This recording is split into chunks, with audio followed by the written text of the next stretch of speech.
taking 2 of 3 from the Nationals. Today, the series begins down in Miami. We'll preview the game and keep you updated once it gets started. Talking Padres and the sports world. Here's Jon and Jim. All right, San Diego and Southern California, what's going on? Hour 1, Jon and Jim getting you ready for more Padres baseball, the upcoming trade deadline. Kevin Acee, our Padres insider, will join us live from South Florida coming up at 2:30. But let's not bury the lead. We have another great giveaway this week coming off Comic-Con tickets. We are giving away each day, at least today, tomorrow, and Wednesday, tickets to see SDFC Friday night at Snapdragon Stadium. This is first place SDFC. They're taking on Nashville. How can our listeners win these tickets here today, Jim? Very simple. Brent has a sounder. Make sure you're listening throughout today's show for that sounder. What's the sounder sound like? Sounds like an Adrian Garcia Marquez goal call. So what do you do when you hear that? What you do is you go to the talkback mic and you go to the talkback mic, hit the little red microphone, tell us your favorite SDFC player, and then you are entered to win a pair of SDFC tickets for Friday's match here at home. The next time you hear it, though, you only have 5 minutes to do it, and you also have to put San Diego Sports 760 as your number one preset. So you got to put San Diego Sports 760 as your number one preset. You have 5 minutes then to open up the app, search for 760, click the talkback mic, tell us your favorite SDFC player, and you're automatically entered for a pair of tickets for Friday night Snapdragon Stadium. We'll announce the winner at 5:30. Correct. All right. And by the way, you're going to hear that sounder every hour, at least once per hour, coming up later this hour here on Jon and Jim. All right. Let me say this, because we'll get into what happened this weekend against the Nationals. This is my favorite time of the year for baseball fans because the trade deadline is like all encompassing. Rumors and articles. Rumors. Now, here's the one thing that I would say. We're not going to likely get a move or a big move maybe this week. It's probably more next week than this week. But I love when you get the Jeff Passan top 50 players at the deadline article. I love when you get Jon Heyman saying AJ Preller is going to be ultra aggressive. I love when the Padres are linked, and I see this tweet here where the Padres are linked to like every conceivable player, whether it's a position player or a starting pitcher or reliever. Like, that's the beauty of having AJ Preller as your GM.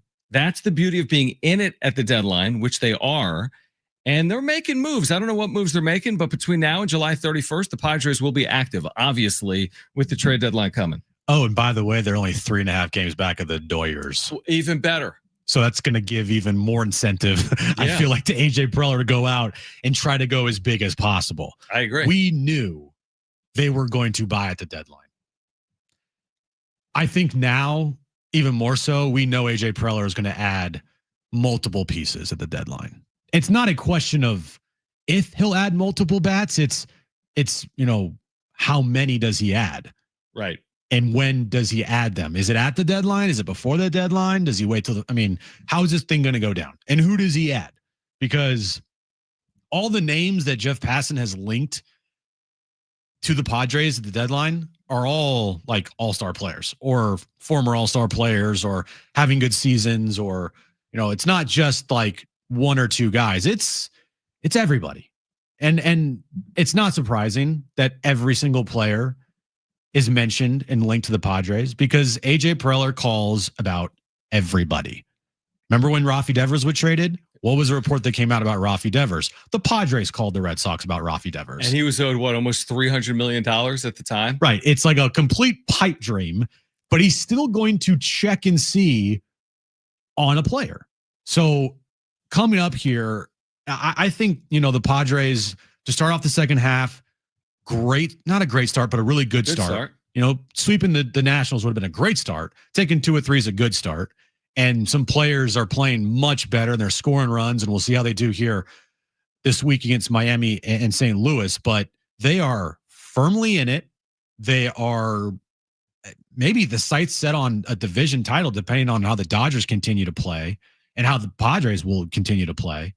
But they will add multiple pieces to the deadline. They are in full buy mode. And I'm with you. This week and next week, especially, man, let the rumors fly because I eat it up. Buy. Just like who said that? In Sync or good job, Justin Timberlake or 98 Degrees? You Britney had Spears? it. You had it the first time. Insane. You might as well told me just last week. Yeah. Imagine adding, you just said, and I agree, they're going to add multiple pieces. Imagine adding 2 of the following players, because Jeff Passan has linked the following players to the Padres in today's article of like the 50 top trade deadline targets around baseball. Listen to some of these names. In fact, the number 2 player on his list is Steven Kwan. He also mentions Sharon Duran. He mentioned Sandy Alcantara, who the Padres are scheduled to see in Game 3 of the series in South Florida. His year's been awful, but he's a former Cy Young Award winner. Seth Lugo, who's got his ties to San Diego, who's put together another good Bring year. him home. Zach Gallen, Marcelo Zuna, Luis Robert Jr., we've linked him to the Padres for weeks. Taylor Ward, we probably linked him to the Padres for months. And then Jim's best buddy, Adolis Garcia. So all of these players, 3, 4, 5, 6, 7, 8, 9, all 9 of these players linked by Jeff Passan, the number 1 baseball insider, to the Padres. Imagine landing 2 of these players. I mean, it would be big news.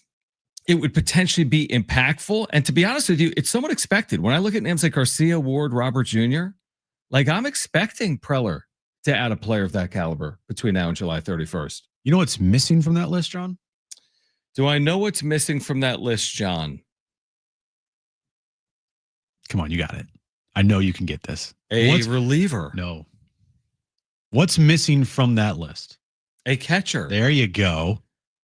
But maybe it's because the catchers that are available, like is Sean Murphy on his top 50 list? Is he available to be moved? I don't know. As in, I guess my question is he expected to be moved by Atlanta?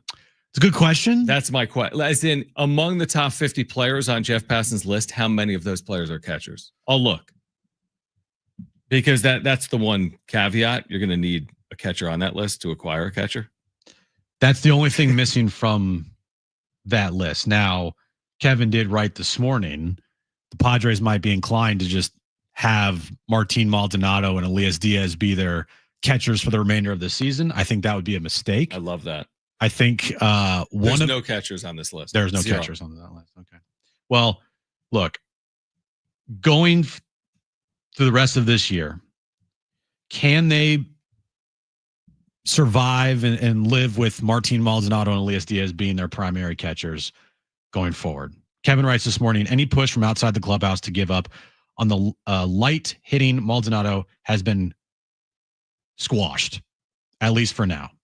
The Padres may still add a catcher at the deadline, but they have other pressing needs, and Maldonado is highly valued by manager Mike Shildt, the pitching coaches, and the pitchers. Yeah, it's not the number 1 thing I was hoping to hear, but I would say you just asked the question, can they survive ineptitude offensively from their catchers? And I would say probably yes, but they would then require more production from the Tatises and the Bogaerts, who's been there. Bogaerts has given it to you over the last month. We'll get to Bogaerts today. I just think it requires more production and maybe adding in a different area. Maybe you add your DH is all of a sudden you upgrade your DH as Luis Robert Jr. I don't even know if it's an upgrade, but you get my point. You get more production out of your DH. You get backstops that are defensively focused as they have so far this year. You got good pitching. Great. Yeah, I mean, no, I think that works. I don't think they have to make a change at catcher to reach or win in the postseason. I don't think we'll look back in their season and be like, man, if they had Kyle Higashioka, they would have won the World Series, but they didn't have Higgy, so they didn't. Maybe that'll change. Maybe they could acquire Kyle Higashioka. But as of now, I don't think it's like a complete detriment to their hopes, not upgrading a catcher if they don't. Yeah, I've said this all along. The success of this team isn't going to be fully dependent on who their catcher is. Right. It's going to be dependent on how guys like Fernando Tatis Jr. and Manny Machado and Xander Bogaerts and Jackson Merrill and Luis Ariz and Jake Cronenworth play. Mm-hmm. Those guys are way more important than your catcher. I agree.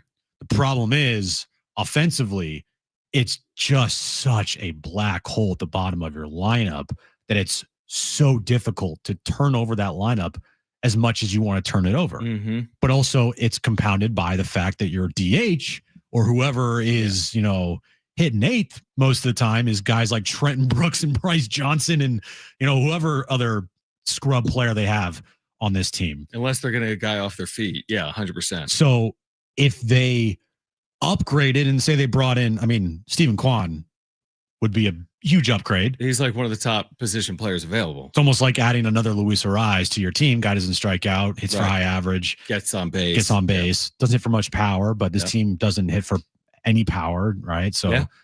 you add him to the lineup instead of having two black holes. Now you have only one. That's the key. Like every lineup is going to have a weakest link. You just don't want your weakest link to be half of your lineup. That's the beauty of what Xander Bogaerts has done here over the last month. He's strengthened your overall lineup. He's not returned to necessarily like 2019 form, but he has turned his season around, which in turn has made this lineup better. No better indication than what we saw this weekend. I mean, he comes through in a big spot yesterday, hits a grand slam. Obviously, that's a huge moment for the Padres. Where a month ago, we were talking about when he was coming up with men in scoring position, it wasn't just strikeouts, it was ground ball double plays. I mean, he has really turned his season around. Now the question becomes, can Jackson Merrill fully turn his season around? Can Fernando Tatis Jr. return to April form? Can Machado remain in the form that he's been this year, and so on and so forth? But I'm with you. I'd prefer that top 5 or 6 live up to their capabilities. Then it's probably more than the marginal upgraded catcher, but even an upgraded catcher, okay, that has value. But I'd prefer the top 5 or 6 do their thing. And you can live with quote unquote one black hole. It's the 2, 3, 4 when you get in trouble. Yeah. And Xander's hot streak right now, I think really has paid off in this past weekend series. Cause before we were talking on Friday, before we got out of there, and it was like the team hasn't scored 7 runs in a month, They did it twice this weekend. And they did it twice this weekend. So while Xander's been hot, and we'll give you the numbers here coming up since, what was it? June 17th, I think it was. He's been great, but the team offensively still hasn't been able to like put up, 4, 5, 6 runs per game. It's been a struggle. And then this past weekend, you finally saw this team actually break out offensively, in Friday's game and yesterday's game. So, if you just get one more player, like if Tatis starts hitting for some power again, I know he's getting on base a lot, right? If Luis Ariz gets hot, and if Jackson Merrill gets hot, like then you add that to Manny Machado's consistency this year and Xander Bogaerts' hot stretch. Like now you're cooking with something. And now you can start living with having that black hole at the bottom of your lineup in Martin Maldonado or Elias Diaz, and putting up 4 or 5 runs per game instead of struggling to put up 3 or 4. Yeah, completely agree with that. Kevin Acee from South Florida will join us the latest at 2:30. We do have the numbers to support Xander Bogaerts becoming Alex Rodriguez on the other side of this break. Kevin Acee, our Padres Insider at 2:30. Be listening for that goal call when you hear it. Open the app, search for 760, click on the talkback mic, tell us your favorite SDFC player, put San Diego Sports 760 in your presets. You're eligible to win a pair of free tickets to see SDFC against Nashville Friday night at Snapdragon Stadium. Stay with us. This is Jon and Jim, San Diego Sports 760.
All right, San Diego Sports 760 has 13 chances to win $1,000 every weekday. It's the bonus bucks giveaway. Listen for the keyword that entered at sportssd.com. Next chance to win $1,000 coming up at 3 right here on San Diego Sports 760. Okay. Oh, I see what you did there, Brent. 5 minutes as of right now to open the iHeart Radio app, search for San Diego Sports 760, click on the red talkback mic, tell us your favorite SDFC player, also put 760 as your number one preset. You do that, you're entered to win 2 free tickets to see SDFC Friday night against Nashville. Winner announced today at 5:30. There you go.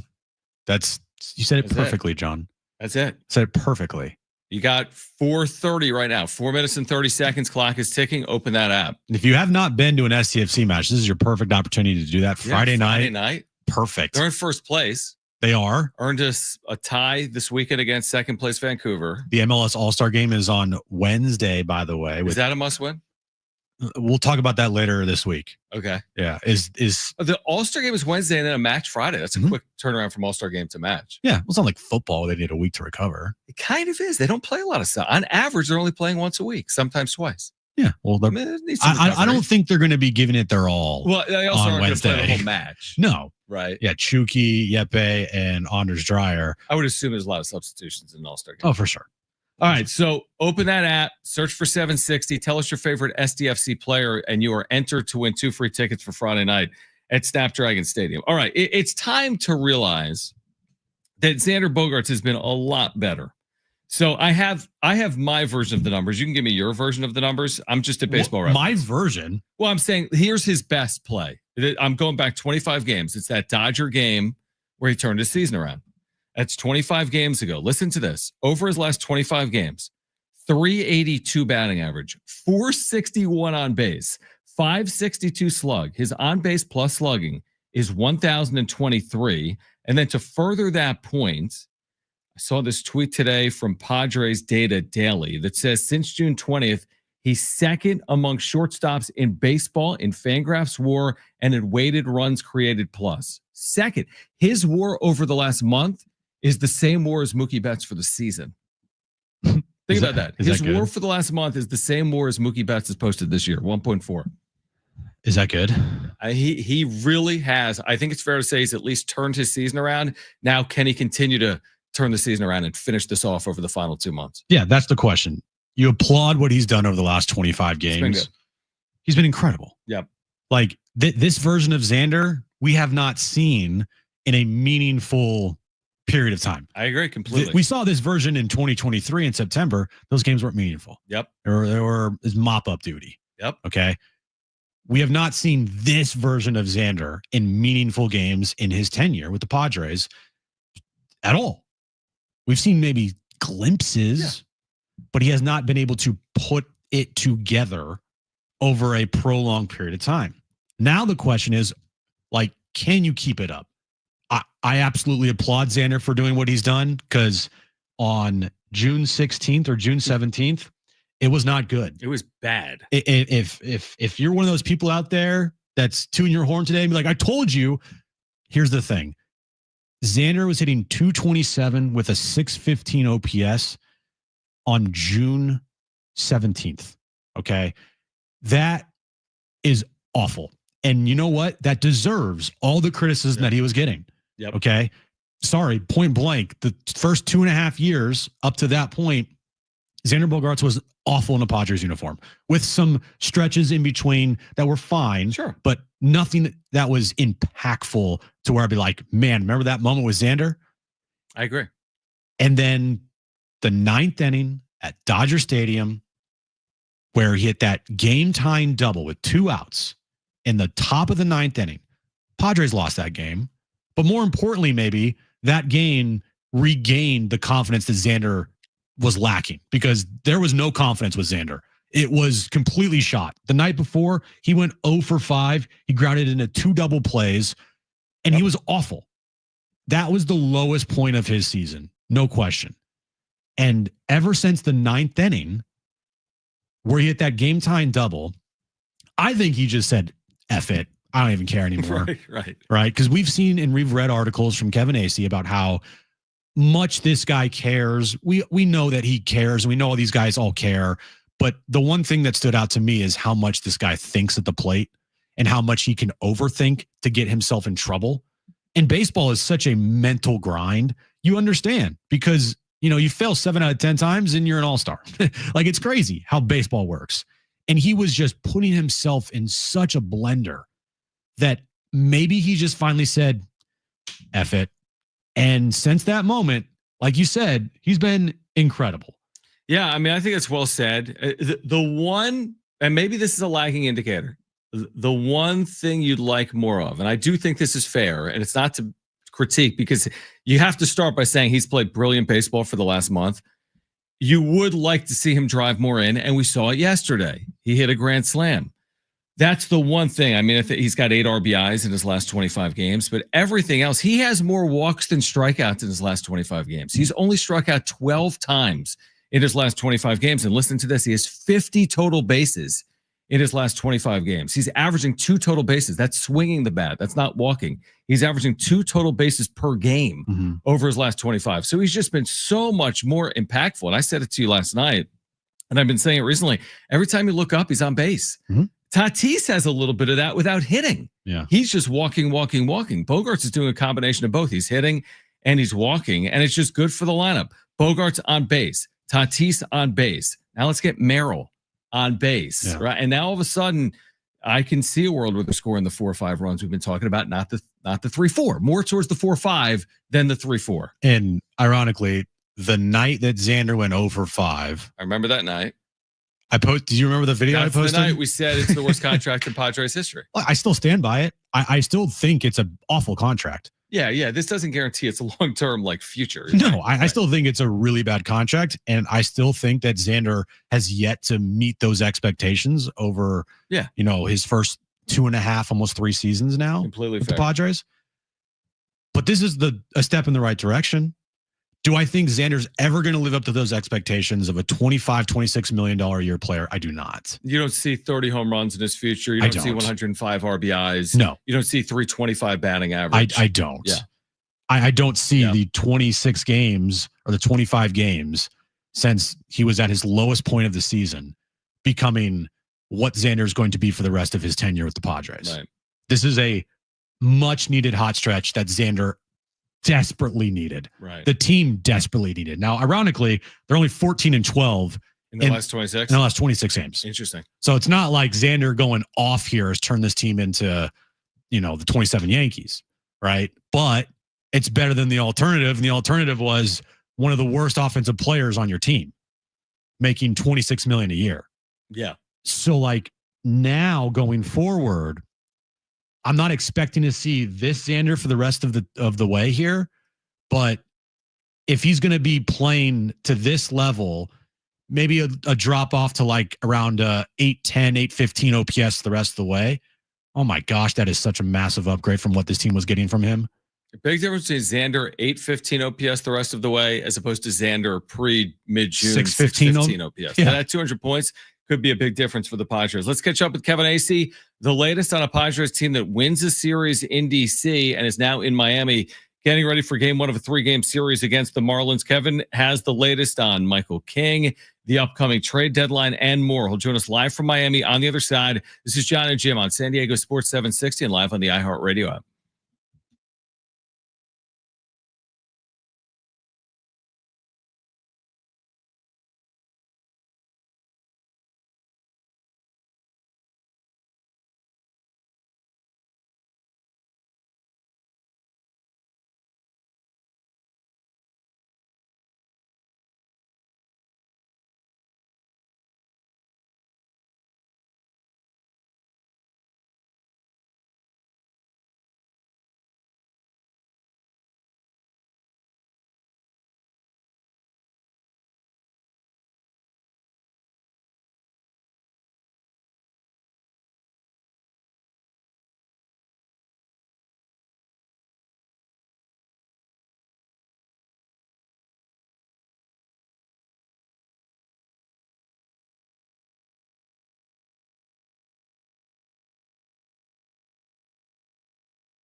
All right, this update is brought to you by Rapid Radios. Padres took 2 of 3 from the Nationals over the weekend. Next up, a 3-game series in Miami starting this afternoon. 3:40 first pitch. Randy Vasquez on the mound for the Padres. And NBA news of the day, Chris Paul is returning to the LA Clippers for his 21st NBA season. Rapid Radios are instant push-to-talk walkie-talkies offering national LTE coverage and no subscription ever, perfect for instant contact with an aging parent. For a limited time, go to rapidradios.com and you'll get an extra 60% off and free UPS shipping. Add code radio to get an extra 5% off.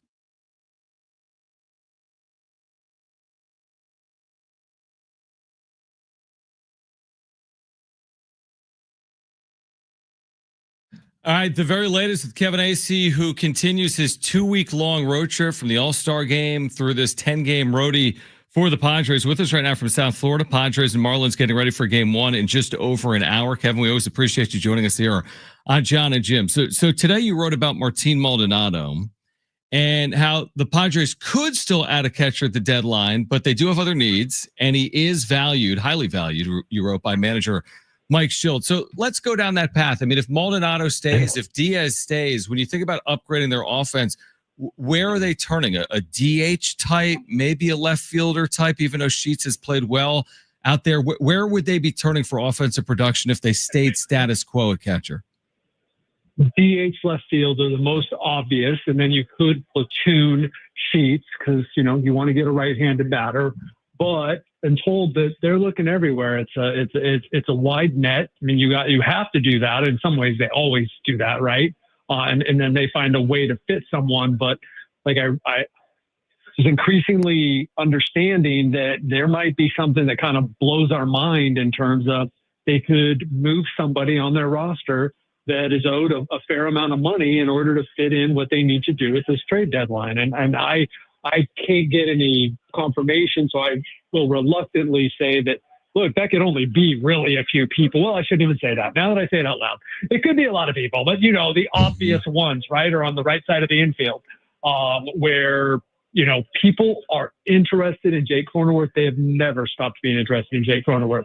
I don't know. Do they have a 760? Do they have a 730 OPS? Whatever it is, that's a lot more valuable when you put in the number 12.85. which is what he will make each of the next 5 years. And that's going to be a bargain if he can be this kind of player. And teams are interested, man. And then could they somehow package Luis Arias? I don't know about that, but if they took on someone else's salary, I guess to a certain extent. But they've got to do something because they're going to rely, my understanding is, on AJ Preller getting something done in an AJ Preller kind of way. It's not that they're going to be committing another, $10 million to this roster between now and the end of the season. Jake actually has like almost a 770 OPS. There we go. Yeah, even better. Okay, so expecting maybe the unexpected at the deadline here. When you look at the players that they're looking at, feels like it's everybody, right? I mean, is there a player that you've heard about more than the other that's linked to the Padres as a guy that we should be watching here at the deadline? Sure. I mean, you've heard Duran more than anybody to the point of, well, that's got to happen, right? They don't line up with the Red Sox very well unless there's something we don't know about what the Red Sox are willing to look at and take. The Padres might have some young starting pitchers. They have some nice relievers and starters in the minors. It doesn't appear to be what the Red Sox are interested in. So I don't know how that happens. And beyond that, I really don't know. All right, Kevin Acee, our Padres insider, with us from South Florida. Again, Padres and Marlins will play Game 1 of their 3-game series coming up in about an hour or so. I know we've asked this before, or maybe in different ways. How much does their play over the next 10 days or so impact what AJ Preller does? As in, does 8-2 change the conversation to make him more aggressive? Does 2-8 make him less aggressive? How much does this week plus have anything to do with what he's about to do? I can't imagine it has zero impact, but I'm told it has none. That this has been the, move forward, being a buyer, and make this team a World Series championship contender. That's always been the idea. It's not oh my gosh, we need to do this to get into the postseason. It's, we need to do this to get into the postseason and be the best that we can be end of September into October through October. That doesn't change over the next, week and a half. Kevin, Xander Bogaerts he's been really, really good over the last 26 days. The numbers are incredible. It feels like the moment that turned around his season for now. We'll see what happens the rest of the year, but for now, it is just 26 games. That double he hit in the 9th inning at Dodger Stadium to tie the game up. Previously, he was having an awful series. The game before, he was 0 for 5 with 2 double plays that he grounded into. It was his lowest point of the year. What changed for Xander in that moment? And talking to Xander, what are some things that he has said that he is doing to have this recent hot stretch here over the last 26 games?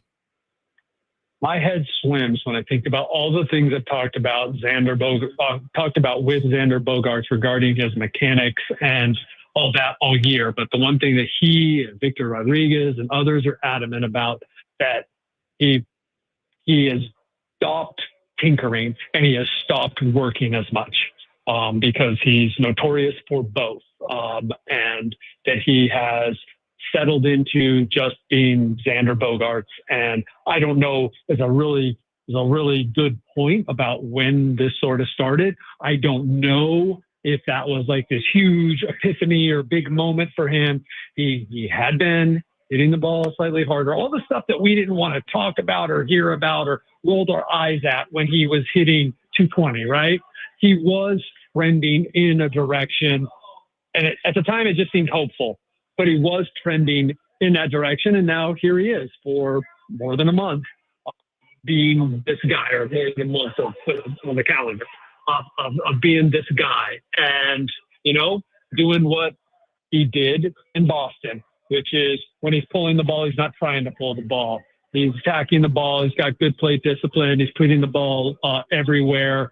And mixing in those infield singles that he has, because he has this really good back control. And he gets lucky sometimes. So this is all the things that Xander Bogaerts has done in his career, except for most of his time with the Padres, he is doing now. No doubt. Kevin Acee is our Padres insider with us right now from Miami. Padres Marlins coming up. How's Jackson Merrill? Right, he was a scratch. He's back in the lineup. This has happened a couple times this year. What was the circumstance? And presumably a day later, he's okay. Yeah, stomach ailment. I'm not sure. I mean, that's what Mike Schultz said. Jackson wasn't around today. Was not. So I'm not. He wasn't on the field for pregame, and first game of the series, everybody is. So still in the lineup, but I don't know. This is just me talking. Might be getting IVs. Might be getting ready for the game in some other way, because he's not 100%. Is certainly what it would seem like, but evidently good enough to play tonight. Interesting story to keep an eye on there. Kevin, when you look at the division now, it is becoming closer and closer with how the Dodgers are playing recently. The Padres only 3 back in the loss column. I know the team doesn't see those things until they need to see those things, but for you, Kevin, is maybe looking at the division too early to do that? Or with how the Dodgers have played, it's like maybe this thing could come down to, hey, is there a chance for the division here potentially?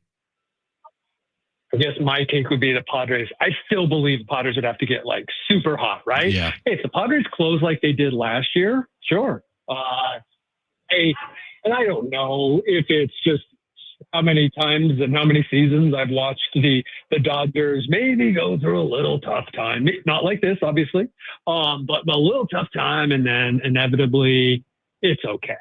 Right. By the end of the season. That's how they're built. They might not be the best in October, but dang, they're built to over 162 games to just be the better team. So yeah, they seem to be somewhat vulnerable, but and certainly what would give you, besides, there's an uptick in some of the underlying numbers and the results. The Padres are playing better. They're better offensively. But what would give you the idea that they're going to go and win 19 of 22 and overtake the Dodgers. Baseball's a funny game, but I just don't see it. I don't know how you guys feel. Yeah, that reminds me. I said that last night, Kevin. Two things can be true. Like, I think one thing, they're not going 43-19 to close like they did last year, but they still could be, well situated to be a postseason team, right? Like, I'm with you. I don't see some 43-19 stretch. That was the best stretch in the history of the franchise. They'd never played that well over 62 games. There's no reason to expect that just happens again. Second half shilt, though. I know. I mean, there's second half shilt. And the truth is the Dodgers and the Giants haven't been as good. And they got a lot of Dodgers and Giants coming up in August. But it's hard to expect you play the best baseball ever back-to-back years. That's a long ways away to expect the It's funny you say that, right? Yeah. It's like when you play a team, right? Yep. I'm not saying the Brewers aren't great and don't have really good pitching and all that stuff, but probably caught the Dodgers at the right time, right? So long ways away before they're playing those teams, and in particular the Dodgers. So I didn't buy the Giants in the beginning anyway. But the Dodgers probably be back to being the Dodgers by then. I mean, we don't know what's going to happen with their pitching. I think it's still contingent on that, right? Like, they get back the guys that they're supposed to get back. I just don't see them falling off. Yeah, I think history, if it's an indication, would tell you that the Dodgers will return to form at some point. And the question is, can the Padres outplay them by 3.5 games from now through the end of the regular season? This much we do know. We'll let you run, Kevin. Against teams like Miami, the Padres have cleaned up this year. I mean, they have cleaned up. Jim had it last night. I didn't realize it was this good. It's a moving target, 500 teams. These teams can go over or under. 31-9 against teams under 500, with one series lost this year to a team under 500. That was to Arizona in the desert. Yep. I mean, that's kind of incredible. We say maybe you got to play well against good teams. The truth is you can get to the postseason by playing well against bad teams, and the Padres in 2025 might be proving that. Yes, I'm going to get, if they were to continue, say, once they get back to playing good teams, and I will dive into it because it's my favorite stat that I've ever unearthed. And that is that, at least since 1961, which is the modern era or whatever it's called, one team, the 2016 Rangers, has ever made the postseason while having a losing record against losing teams. That's how teams get to the playoffs, all right, is beating up on. Now, the Padres are horrible against losing teams. That's why they had a team meeting about it before the Red Sox series. And the Philly series. And they won 2 of 3. I'm not saying it was because of the meeting, but it was brought to the players' attention of, hey, come on, at some point here, you guys are taking care of business, but we have got to do better against, playoff teams. And so I'm just wondering, like, how much can they depend on beating bad teams and still make the playoffs? At some point, they got to do better. And my other point is, mark my words, this Marlins team is dangerous. Yep. Yeah, Kyle Stowers is having an incredible season. So they had a team meeting, Kevin. Was that the first one of the year? Well, I mean, I should say, okay, I want to make this clear. Thank you for asking, for catching me. Mike Schultz is not a team meeting guy. As a part of their regular team meetings, we have meetings all the time. As a part of their regular pre-series meeting, they addressed, hey, let's really bear down here against the Phillies because you guys suck against good teams. Yeah, and I remember, I want to say you wrote about that too, didn't you? At some point, I think in your newsletter. But yeah, all right, we'll see. Beginning tonight in Miami, Kevin, safe travels this week. We'll catch up with you at some point on Wednesday. We always appreciate the time. Right on, take care. All right, we will react to that on the other side. Stay with us, Jon and Jim, San Diego Sports 760 live on the iHeartRadio app.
A reminder, the next time you hear that goal call from Adrian Garcia Marquez, open the app. You'll have 5 minutes to search for 760, open the talkback mic, tell us your favorite SDFC player, and then you're automatically entered for 2 free tickets to see SDFC take on Nashville on Friday night. All right, that was pretty insightful from Kevin Acee, who essentially says expect the unexpected, all bets off.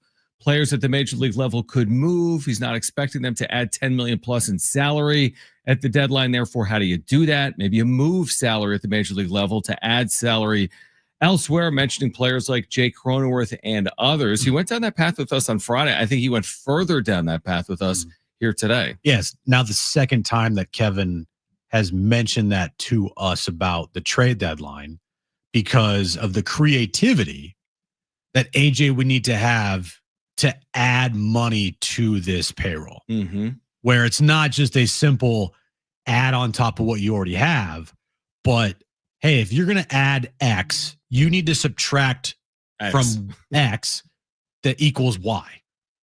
Like you need to make sure that everything equals what we already have and figure out ways to subtract here to add to here. It just is interesting because Jake's having a fairly good season for his standards and for what you're looking to get out of him. He's got a 770 OPS. That's a really good year. And, he plays good defense at second. He's versatile for you. He's obviously, you could count him as a leader of this team. He's been here for long enough. He's had some very impactful moments for this team. He's a good bat to have in your lineup. Good person to have in your clubhouse. He's definitely a fan favorite, that's for sure. I don't know what Don's going to do if Jake's not here because of the Crone Zone call was his that he made up. He could do it when he plays against the Padres. But at the same time, the most important thing is what moves need to be made to make this team better than it is right now. And maybe that is they have to get rid of some pieces they already have. I'm not sitting here like advocating for it. I'm not saying that they absolutely need to trade Jake Cronenworth. That wasn't even on top of my head until, Kevin mentioned it last week. But now I'm thinking about it. I'm like, well, shoot, maybe they do have to do that in order to bring some players back that are making some money. There's reasons to consider it. He's 31. He's under control through 2030. So you'd be selling high. His salary, while not ridiculous, is significant in this conversation we're having right now, that if you're going to take on salary, maybe you need to have some salary go out the door. He's making $11.285 million this year. That goes up next year to $12.285. They owe him $12.285 million for 5 consecutive years. I'm with you. I'm not advocating to move him. It's like, what's the same? But what's the? There's like a stand-up skit about it. Like, I understand. Like, I'm not saying do it, but I definitely understand the idea of doing it. And I'm not going to be critical, by the way, of trading. This idea of, well, this player's a fan favorite, he can't be moved. And you're not making that point. No. But I saw that on social media, and we've done multiple wrap-up shows since Kevin told us that, Friday and Sunday night. And there's this idea that, well, you'd really be pissing off the fan base, or he's a favorite, therefore you can't really consider moving him. That's not what it's about for me. This isn't about marketing. This is about winning. He's a good player having a good year. That doesn't mean there is not an equation that makes your team better with him potentially going by the wayside. I'm with you. I'm not saying he has to be moved, but if you think you can make your team better by moving him, then it's something that should be considered. I'm cool with that. So the names that we read at the top of the show that Jeff Passan has not linked to the Padres, but said would be best fits. Right. And these are all names that are on the trade market. And I'm sure AJ Preller has called about a lot of these names. Steven Kwan, Jaron Duran, Sandy Alcantara, Seth Lugo, Zach Gallen. That'd be interesting. Marcelo Zuna, Luis Robert Jr., Taylor Ward, Adolis Garcia. So add 2 players from that list, John. Yep. And then subtract Jake from the equation. Do the 2 players that you add for the subtraction of Jake make your team better? Certainly could. One of the factors would be, are they under control for short term, like rentals, or are they under control in 2026 and beyond? But typically adding 2 players, you're going to find a way to add more productivity than the 1 player you previously had. But you bring up a good point, because Cronenworth is under control for 5+ years. If you added a rental and a player under control through 2026, you're not really adding someone that's going to impact you in 2027, 2028, so on and so forth. But yeah, I mean, if you get two pieces, even if individually none of them equal Jake Cronenworth, you could make the argument that those two pieces are better than the one piece you had. Of course, you could make that argument. Depends on who it is. Depends on how they play. All right, let's just go down the list here. If I'm adding two players, Yeah. who would you add of the list From I the just mentioned? passing list? I mean, the projects on the list are like Luis Roberts Jr., for example. The more sure things would be in that Jaren Duran, Stephen Kwan type. I mean, the other project is Sandy Alcantara. If I could add two pieces off this list, all things being equal, I'd add one of Kwan or Duran, and I'd add one of these starting pitchers in Seth Lugo or Zach Allen. That's what I would do. I'd be addressing depth issues potentially in my rotation, which you talk about all the time. Nobody knows about Michael King. Nobody knows how Yu Darvish holds up. And we think they need to add a bat. So that's like, are you better with Seth Lugo and Stephen Kwan than having Jake Cronenworth? The answer is yes. So, and again, I don't think you can do that by trading just Jake Cronenworth. You'd have to move other assets and other trades to do that. But yeah, I would take those two players over Jake Cronenworth. Yeah, I think you can have a combination here that the two players that you would add from this list would make your team better, even if you subtracted Jake from the team right now. There's an argument for that for sure. Yeah. But also at the same time, you will then be creating a potential hole where you would lose Jake. You know, I know you could put in Jose Iglesias every day at second base, and defensively, you wouldn't lose anything. You might even have an upgrade there defensively, to be honest with you. But offensively, you'd be losing. You're losing. You're downgrading.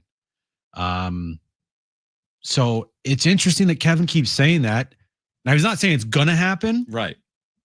But it's part of the conversation that's being had with AJ Preller in this organization of like, all right, guys, we got to get as creative as we possibly can. All things are on the table. What can we do? And it's probably a lot centered around, it's probably centered around like the fact that they don't have a bunch of money to go out and add. Like they don't have enough space to add a bunch of money. Right. So it's like, how do we create that space with what we have? And it might hurt a little bit to do that, but in the long run, we might make ourselves a better team if we have to get rid of like a Jake Cronenworth right now. I would say of the players that, you know, you could get rid of to create some money. All right. One of them would be like Robert Suarez, Jake Cronenworth, Luis Ariz. Adrian Morrow's not making any money, so you're not going to trade him away, nor would I want to trade him away. But of those three players, who would you move to create some money? I'll answer that on the other side. Plus, you can right now. 70470 start it with team out of Suarez, Cronenworth, Ariz. If you had to move one to free up money, who would you move? 70470 start it with team, or call us 877-767-4760. We're getting you ready for Padres and Marlins game 1. Be listening for that goal call from Adrian Garcia Marquez. We'll let you know how to win SDFC tickets for Friday night. Hour 2 of Jon and Jim coming up next.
All right, this update is brought to you by Rapid Radios. Padres and Marlins start a 3-game series this afternoon in Miami.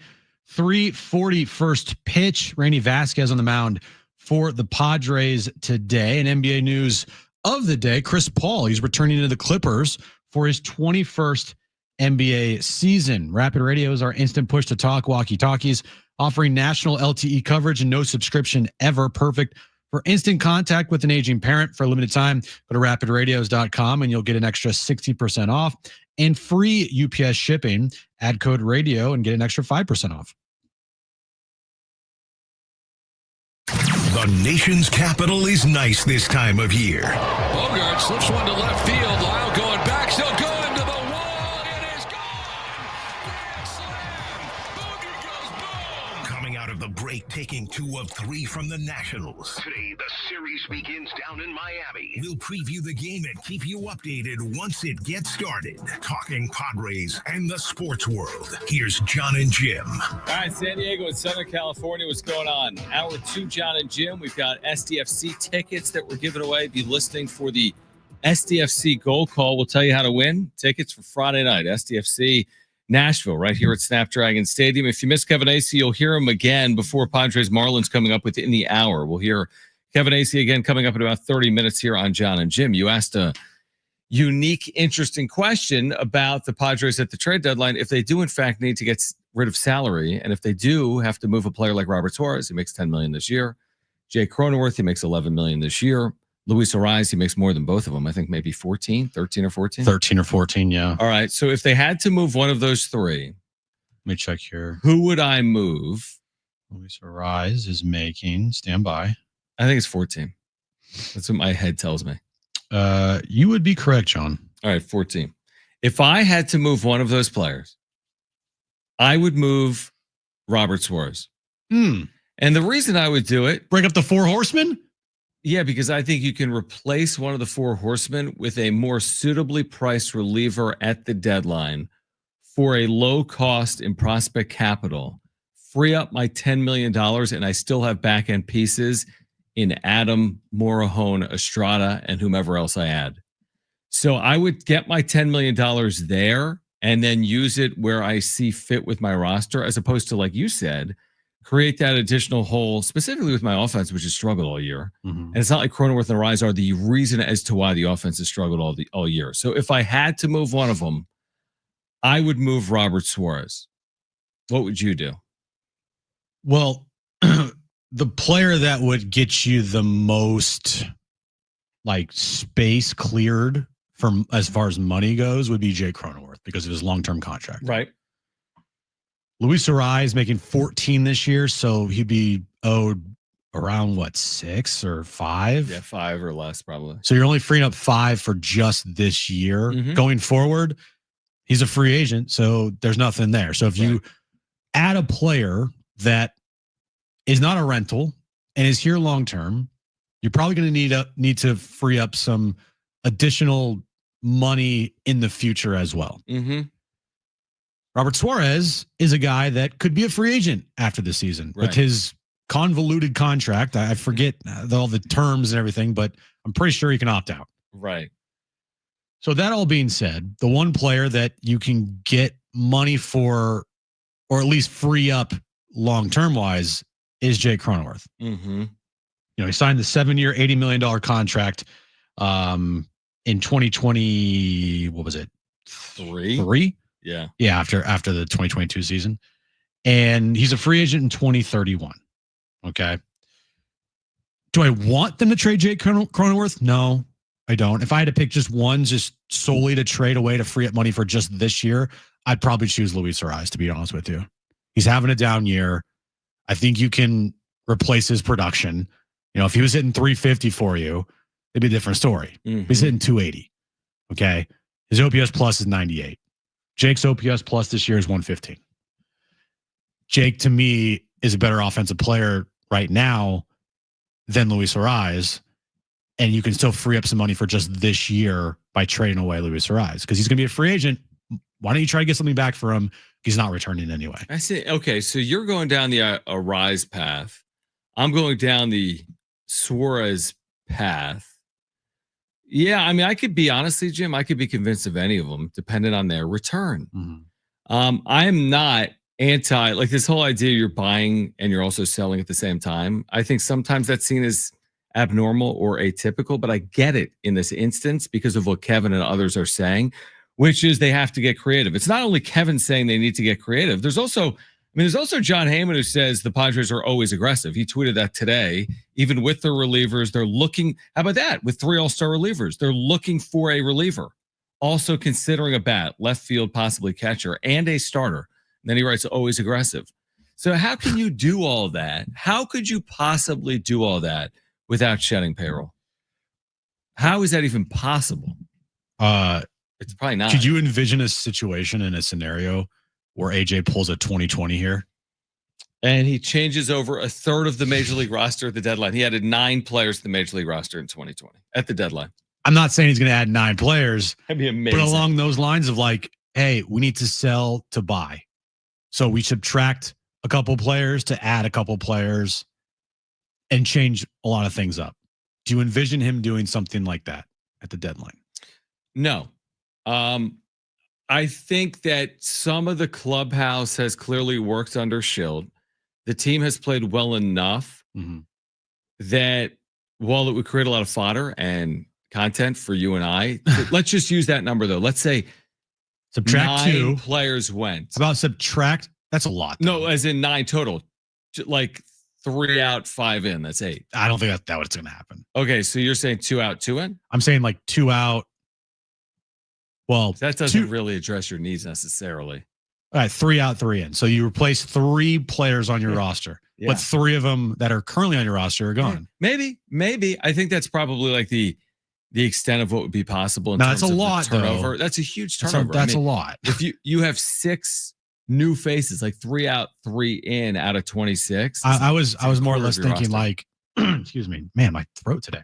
I was thinking more or less like Jake and 2 pitchers.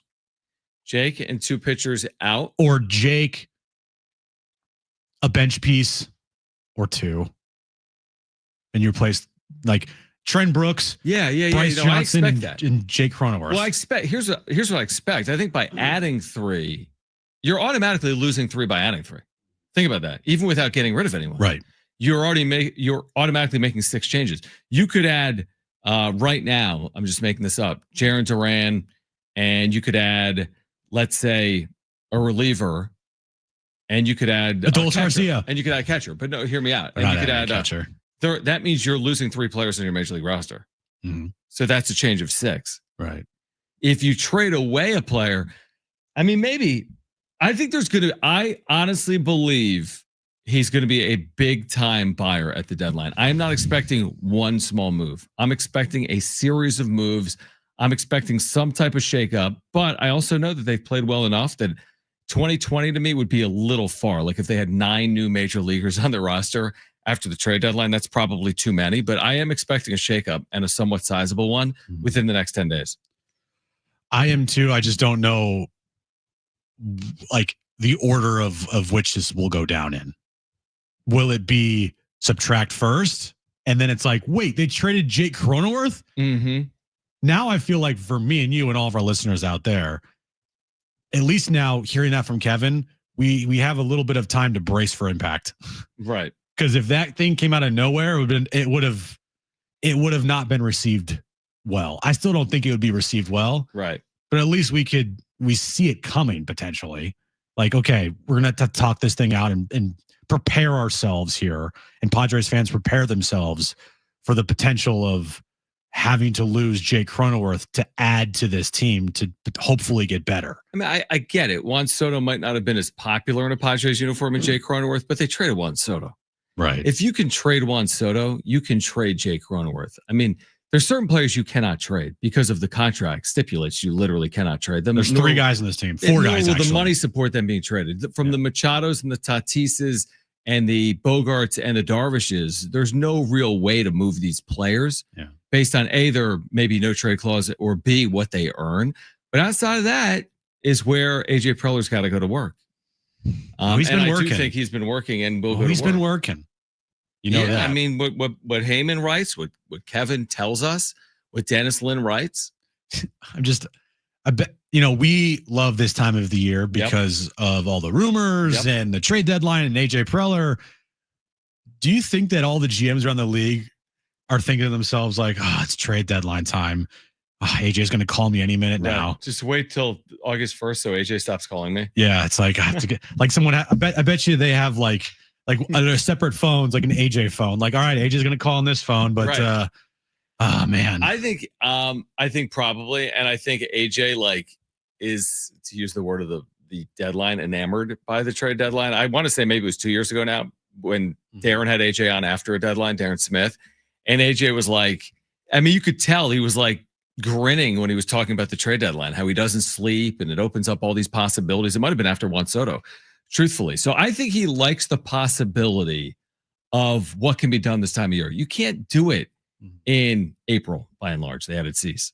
You can't do it once the season ends, by and large. Yeah, you can make moves in the winter meetings, for example. But this is the time of year where everything is at least a possibility.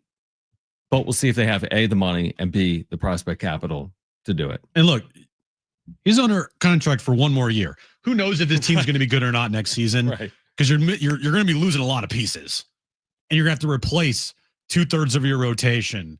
Your first baseman. Like, you're going to replace a lot. True. Bullpen wise, your closer. We don't even know if there's going to be a season after 2026. Right. So AJ, screw it. Just go all in, dude. And we'll know what AJ thinks of his team by what he does at the deadline. Maybe we'll know what the Padres ownership thinks of AJ Preller based on what he does at the deadline. That's a very good point. If there's a large shakeup, if there's a huge move, do they give him the authority? I think he's got to go and do all of these moves that are being discussed, with inside that organization right now. I would think yes, because they're good. Yeah, I mean, their record supports the fact that they should be buyers. They're good. They're not great, but they're good enough. And like you said to Kevin just a few moments ago, they're 3.5 games behind the Dodgers. They're 2.5 games up in a playoff spot as we sit here today. It's not like they're bad. They're good. Obviously, the only player in my mind that is untradeable, that you cannot trade off limits, is Leo DeVries. Mm-hmm. Ethan Salas thing, he's not healing and he's still injured. So why would you sell him now at a low point? Right. You wouldn't. You'd want to sell him at a high point. But even then, they wouldn't, because they'd want to keep him because he's a highly rated prospect. So right now, everything's on the table except for Leo DeVries. And obviously the players that are making the big time money. Yeah, you can't trade those. I completely But everything agree. else feels like it's on the table. I agree. And you're going to hear that from Kevin Acee coming up again at 3:30. Be listening for that goal call for a chance to win SDFC tickets for Friday night as well. We're here until 6. Jon and Jim, San Diego Sports 760, and live on the iHeartRadio app.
All right, Wednesday at 6, right here on San Diego Sports 760, STFC Midweek Live. You're going to hear from the head coach, Mikey Vars, and more.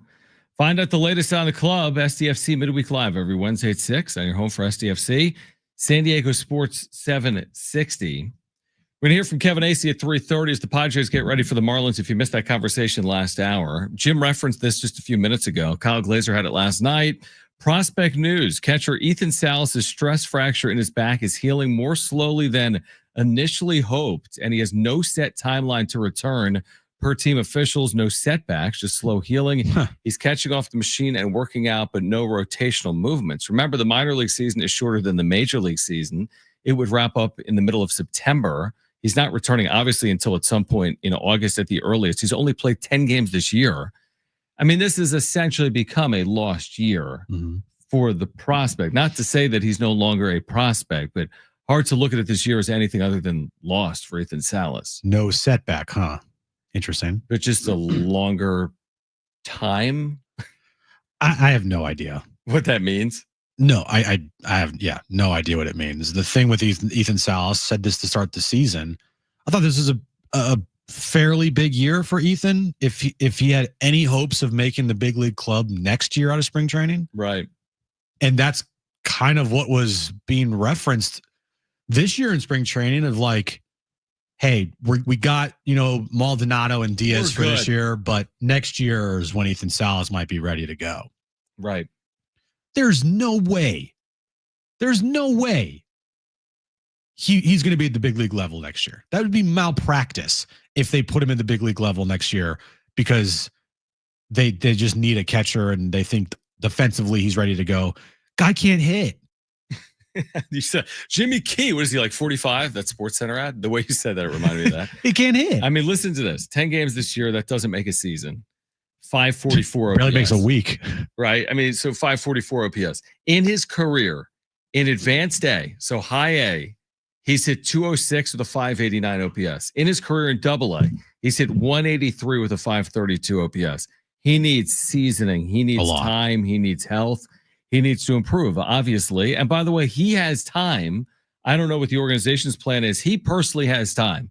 He can develop for the next 2 or 3 years and be fine on time. He'll be 21, 22 years of age. He's got no concern in the world. Now, I don't know what the Padres organizational plan is for Ethan Salas, but yeah, I'm with you. If you think he's helping you in any way in 2026, then you are going down the wrong path. And honestly, what are the odds that he turns into a 12-year vet with the Padres, multiple-time All-Star, and one of the best catchers in the sport? Very high. No, obviously it's unlikely. It's hard to be that player. It's hard to be that.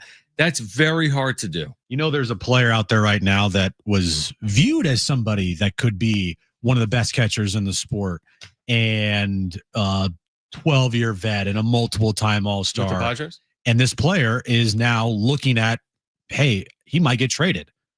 His name is Adley Rutschman of the Baltimore Orioles. He's had a terrible year.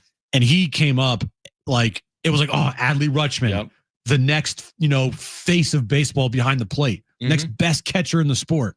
And now a couple of years later, they're looking to trade the guy. Right. So the odds of Ethan Salas turning into like an all-star catcher to me are very slim because already the guy can't hit. He has a lost year. He's got back problems already. Like, what are we doing here? Maybe the time has passed for this organization to get some value out of Ethan Salas by trading him. No, I don't think so. You don't think so? No, I think he definitely has value. I just wouldn't want to sell at the lowest possible. Well, I'm talking about the value that they could have got for him. I think that has passed by. Maybe. The problem with that, I get it from Preller's perspective. If you traded him last year at the deadline, he's 18 years old in 50 days. Like how much do you really know about this player? If you don't know a lot. It's like the White Sox trading Fernando Tatis Jr. without knowing anything about him. He turns into an all-star. And you might be right. Maybe he turns into absolutely nothing. Right. But here's the thing. He's got plenty of time to prove himself. But yeah, this idea that he's a top 100 prospect in baseball next year, that might be wishful. The idea he's a top position player prospect in your organization. Go prove it. Go prove it on field. Go do that over 2026 and parts of 2027, because 2025, it sucks to lose a whole year. If you're going to lose a whole year, you'd rather be 18 or 19 years old And thankfully, he's 18 or 19 years old. I'll tell you this. I don't want to see Ethan Salas anywhere near the majors next year or the year after that or potentially the year after that. I want to see this guy make serious improvements at the minor league level offensively before he even touches a big league baseball field. Especially when they got guys like Diaz and Maldonado. Oh, everything's good at the big league level, Ethan. You don't have to. We got it, man. Man. Listen, he'll get a point at some point, but it's not going to be in 2026. And if it is 2026, it's a mistake. And if it's malpractice, it doesn't make any sense to give him a shot in 2026. The Leo DeVries conversation maybe is different depending on what he does. At least he's out there performing and staying healthy and producing and showing flashes of like wow moments. Absolutely. Ethan Salas, Ivan's nothing. Like, to your point on DeVries, he's had a nice year for an 18-year-old in advanced A, 772 OPS. Like, he's had a good enough year. Again, I don't think he's starting next year in the big leagues. He's 18. He's starting next year as a 19-year-old in the big leagues. Well, Jackson Merrill's numbers in the minors were never anything special. His numbers are probably better than Merrill's, DeVries's. Yeah, I think so. But also Merrill did Merrill break in as a 20-year-old or as a 19-year-old? 20-year-old. 20-year-old. All right. So DeVries has 2 years until he's 20. Well, he's the shortstop of the future with this team. Absolutely. 100% shortstop of the future. And Xander will be your second baseman here. And who knows what you're going to do at first. He'll be your first baseman of the future at some point. Oh, Xander? Yeah. At some point. In like 5 years. But when Leo DeVries comes up, he will become the second baseman of this team. You call him up when you move Cronenworth and move Bogey over to second. Boom, problems fixed in 10 days. Of course, yeah, everything's good. If you missed Kevin Acee, you're going to hear our conversation with him on the other side as the Padres get ready for the Marlins. Plus, is that good later this hour? The best and worst of the sports weekend. We have great giveaways today. We even told you that we have Wiz Khalifa tickets. We have tickets to see Creed. We're giving away SDFC tickets for Friday night. Great giveaways today. Kevin Acee, our Padres insider on the other side. Jon and Jim, San Diego Sports 760, live on the iHeartRadio app.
All right, this update is brought to you by Wendy's new Takis Fuego meal. Padres and Marlins start a 3-game series in Miami this afternoon. Randy Vasquez on the mound for the Padres, 3:40 first pitch. And NBA news of the day, Chris Paul, he's returning to the LA Clippers for his 21st NBA season. Wendy's new Takis Fuego meal is here with a Takis Fuego chicken sandwich and small Fuego fries inspired by Takis Fuego chips with a 1-ounce Takis Fuego bag and a drink. Grab yours today. Limited time only at participating U.S. Wendy's while supplies last. Takis and Fuego are used under license.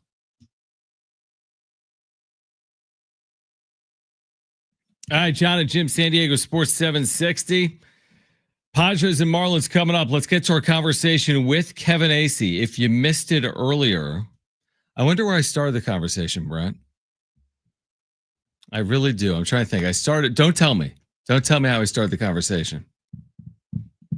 I think I probably started, I know what. If Maldonado stays, because he reported the possibility the Padres like Maldonado. They love like Maldonado. His defense. Oh, they love him. If the catchers stay, where do they make the offensive upgrades? DH left field are the most obvious, and then you could platoon Sheets because you want to get a right-handed batter. But I'm told that they're looking everywhere. It's a wide net. I mean, you have to do that. In some ways, they always do that, right? And then they find a way to fit someone. But like I was increasingly understanding that there might be something that kind of blows our mind in terms of they could move somebody on their roster that is owed a fair amount of money in order to fit in what they need to do at this trade deadline. And I can't get any confirmation, so I will reluctantly say that, look, that could only be really a few people. Well, I shouldn't even say that. Now that I say it out loud, it could be a lot of people, but the obvious ones, right, are on the right side of the infield, where, people are interested in Jake Cronenworth. They have never stopped being interested in Jake Cronenworth. I don't know. Does he have a 760? Does he have a 730 OPS? Whatever it is, that's a lot more valuable when you put in the number 12.85, which is what he will make each of the next 5 years. And that's going to be a bargain if he can be this kind of player. And teams are interested, man. And then could they somehow package Luis Arias? I don't know about that. But, if they took out someone else's salary, I guess, to a certain extent. But they've got to do something because they're going to rely, my understanding is, on AJ Preller getting something done in an AJ Preller kind of way. It's not that they're going to be committing another, $10 million to this roster between now and the end of the season. Jake actually has like almost a 770 OPS. There we go. Yeah, even better. Okay, so expecting maybe the unexpected at the deadline here. When you look at the players that they're looking at, feels like it's everybody, right? I mean, is there a player that you've heard about more than the other that's linked to the Padres as a guy that we should be watching here at the deadline?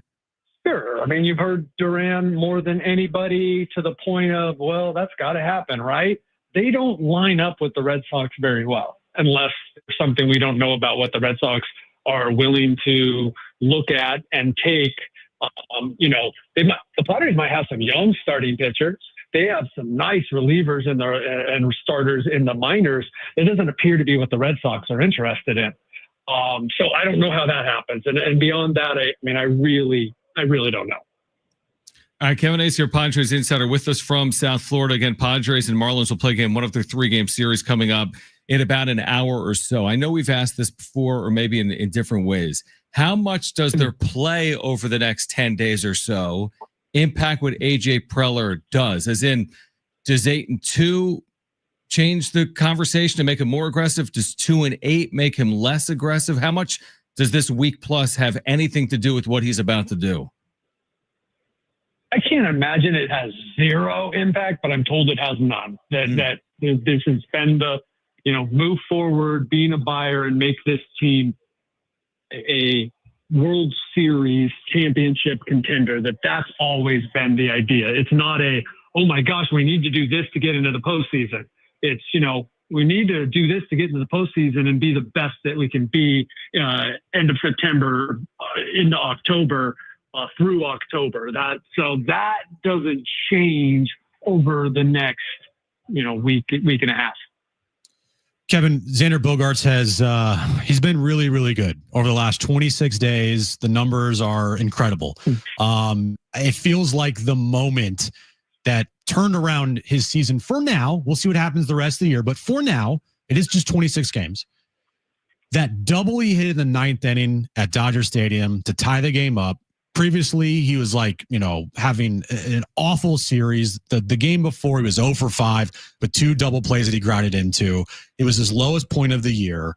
What changed for Xander in that moment? And talking to Xander, what are some things that he has said that he is doing to have this recent hot stretch here over the last 26 games?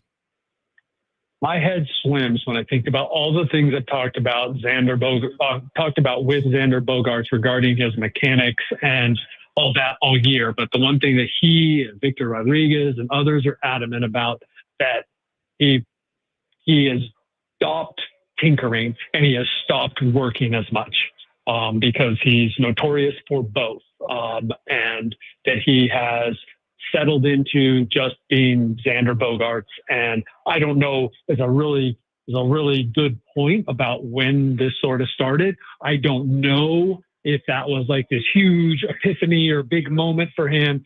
He had been hitting the ball slightly harder, all the stuff that we didn't want to talk about or hear about or rolled our eyes at when he was hitting 220, right? He was trending in a direction. And at the time, it just seemed hopeful. But he was trending in that direction, and now here he is for more than a month, being this guy, or a month on the calendar of being this guy, and doing what he did in Boston, which is when he's pulling the ball, he's not trying to pull the ball. He's attacking the ball. He's got good plate discipline. He's putting the ball everywhere. And mixing in those infield singles that he has, because he has this really good back control. And he gets lucky sometimes. So this is all the things that Xander Bogaerts has done in his career, except for most of his time with the Padres, he is doing now. No doubt. Kevin Acee is our Padres insider with us right now from Miami. Padres Marlins coming up. How's Jackson Merrill? Right, he was a scratch. He's back in the lineup. This has happened a couple times this year. What was the circumstance? And presumably a day later, he's okay. Yeah, stomach ailment. I'm not sure. I mean, that's what Mike Schultz said. Jackson wasn't around today. Was not. So I'm not. He wasn't on the field for pregame, and first game of the series, everybody is. So still in the lineup, but I don't know. This is just me talking. Might be getting IVs. Might be getting ready for the game in some other way, because he's not 100%. Is certainly what it would seem like, but evidently good enough to play tonight. Interesting story to keep an eye on there. Kevin, when you look at the division now, it is becoming closer and closer with how the Dodgers are playing recently. The Padres only 3 back in the loss column. I know the team doesn't see those things until they need to see those things, but for you, Kevin, is maybe looking at the division too early to do that? Or with how the Dodgers have played, it's like maybe this thing could come down to, hey, is there a chance for the division here potentially? I guess my take would be the Padres. I still believe the Padres would have to get like super hot, right? Yeah. Hey, if the Padres close like they did last year, sure. And I don't know if it's just how many times and how many seasons I've watched the Dodgers maybe go through a little tough time. Not like this, obviously, but a little tough time, and then inevitably it's okay. Right. By the end of the season. That's how they're built. They might not be the best in October, but dang, they're built to over 162 games to just be the better team. So, yeah, they seem to be somewhat vulnerable, but and certainly what would give you, besides, there's an uptick in some of the underlying numbers and the results. The Padres are playing better. They're better offensively. But what would give you the idea that they're going to go and win 19 of 22 and overtake the Dodgers? Baseball's a funny game, but I just don't see it. I don't know how you guys feel. Yeah, that reminds me. I said that last night, Kevin. Two things can be true. Like, I think one thing, they're not going 43-19 to close like they did last year, but they still could be, well situated to be a postseason team, right? Like, I'm with you. I don't see some 43-19 stretch. That was the best stretch in the history of the franchise. They'd never play that well over 62 games. There's no reason to expect that just happens again. Second half shilt, though. I know. I mean, there is second half shilt. And the truth is the Dodgers and the Giants haven't been as good. And they got a lot of Dodgers and Giants coming up in August. But it's hard to expect you play the best baseball ever back-to-back years. That's a long ways away to expect the Dodgers. It's funny you say that, right? It's like when you play a team, right? Yep. I'm not saying the Brewers aren't great and don't have really good pitching and all that stuff, but probably caught the Dodgers at the right time, right? So long ways away before they're playing those teams, and in particular the Dodgers. So I didn't buy the Giants in the beginning anyway. But the Dodgers probably be back to being the Dodgers by then. I mean, we don't know what's going to happen with their pitching. I think it's still contingent on that, right? Like, they get back the guys that they're supposed to get back. I just don't see them falling off. Yeah, I think history, if it's an indication, would tell you that the Dodgers will return to form at some point. And the question is, can the Padres outplay them by 3.5 games from now through the end of the regular season? This much we do know. We'll let you run, Kevin. Against teams like Miami, the Padres have cleaned up this year. I mean, they have cleaned up. Jim had it last night. I didn't realize it was this good. It's a moving target, 500 teams. These teams can go over or under. 31-9 against teams under 500, with one series lost this year to a team under 500. That was to Arizona in the desert. Yep. I mean, that's kind of incredible. We say maybe you got to play well against good teams. The truth is you can get to the postseason by playing well against bad teams, and the Padres in 2025 might be proving that. Yes, I'm going to get, if they were to continue, say, once they get back to playing good teams, and I will dive into it because it's my favorite stat that I've ever unearthed. And that is that, at least since 1961, which is the modern era or whatever it's called, one team, the 2016 Rangers, has ever made the postseason while having a losing record against losing teams. That's how teams get to the playoffs, all right, is beating up on. Now, the Padres are horrible against losing teams. That's why they had a team meeting about it before the Red Sox series, the Phillies series, and they won 2 of 3. I'm not saying it was because of the meeting, but they did. It was brought to the players' attention of, hey, come on, at some point here, you guys are taking care of business, but we have got to do better against, playoff teams.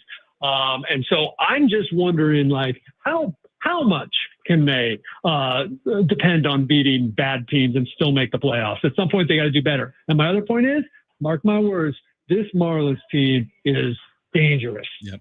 Yeah, Kyle Stowers is having an incredible season. So they had a team meeting, Kevin. Was that the first one of the year? Well, I mean, I should say, okay, I want to make this clear. Thank you for asking, for catching me. Mike Schultz is not a team meeting guy. As a part of their regular team meetings, we have meetings all the time. As a part of their regular pre-series meeting, they addressed, hey, let's really bear down here against the Phillies because you guys suck against good teams. Yeah, I remember. I want to say you wrote about that too, didn't you? At some point, I think in your newsletter. But yeah, all right. We'll see. Beginning tonight in Miami, Kevin. Safe travels this week. We'll catch up with you at some point on Wednesday. We always appreciate the time. Right on. Take care. All right, on the other side, is that good? The best and worst of the sports weekend. The wrap is coming up. We have SDFC tickets to give away and more giveaways as well. Here until 6, Jon and Jim, San Diego Sports 760, live on the iHeartRadio app.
All right, the wrap coming up. Your chance to win a pair of STFC tickets. When you hear that goal call, we'll tell you how to win. Like right now. Like right now. Jim, do you want to do the honors? Can you do it? How do you win these STFC Can I do tickets? it? That's like a challenge. Like, hey, can you do this? All right, what do you think? Can you do right it? now? You got 5 minutes. All right, that's 5 minutes to get to the iHeartRadio app. Put San Diego Sports 760 in your presets. Hit the talkback mic. Tell us your favorite SDFC player, and you are automatically entered to win a pair of SDFC tickets to Friday's match here at Snapdragon Stadium. It's against Nashville. That'll be Friday night, Snapdragon Stadium. You got less than 5 minutes. Open that app, search for 760. Tell us your favorite SDFC player on that talkback mic and put us in your presets. We announced the winner, by the way, of those tickets coming up at 5:30. Now, before we get to Is That Good? The other giveaways today, listen to this. We have a 4-pack of tickets to see Wiz Khalifa that we're giving away.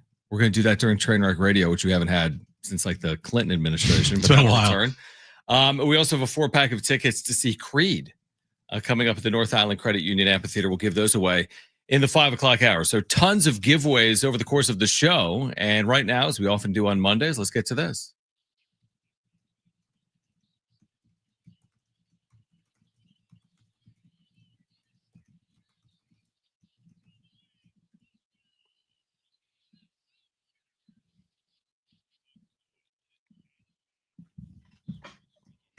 So over the weekend, Padres hit not 1, but 2 grand slams. Their first 2 grand slams of the year.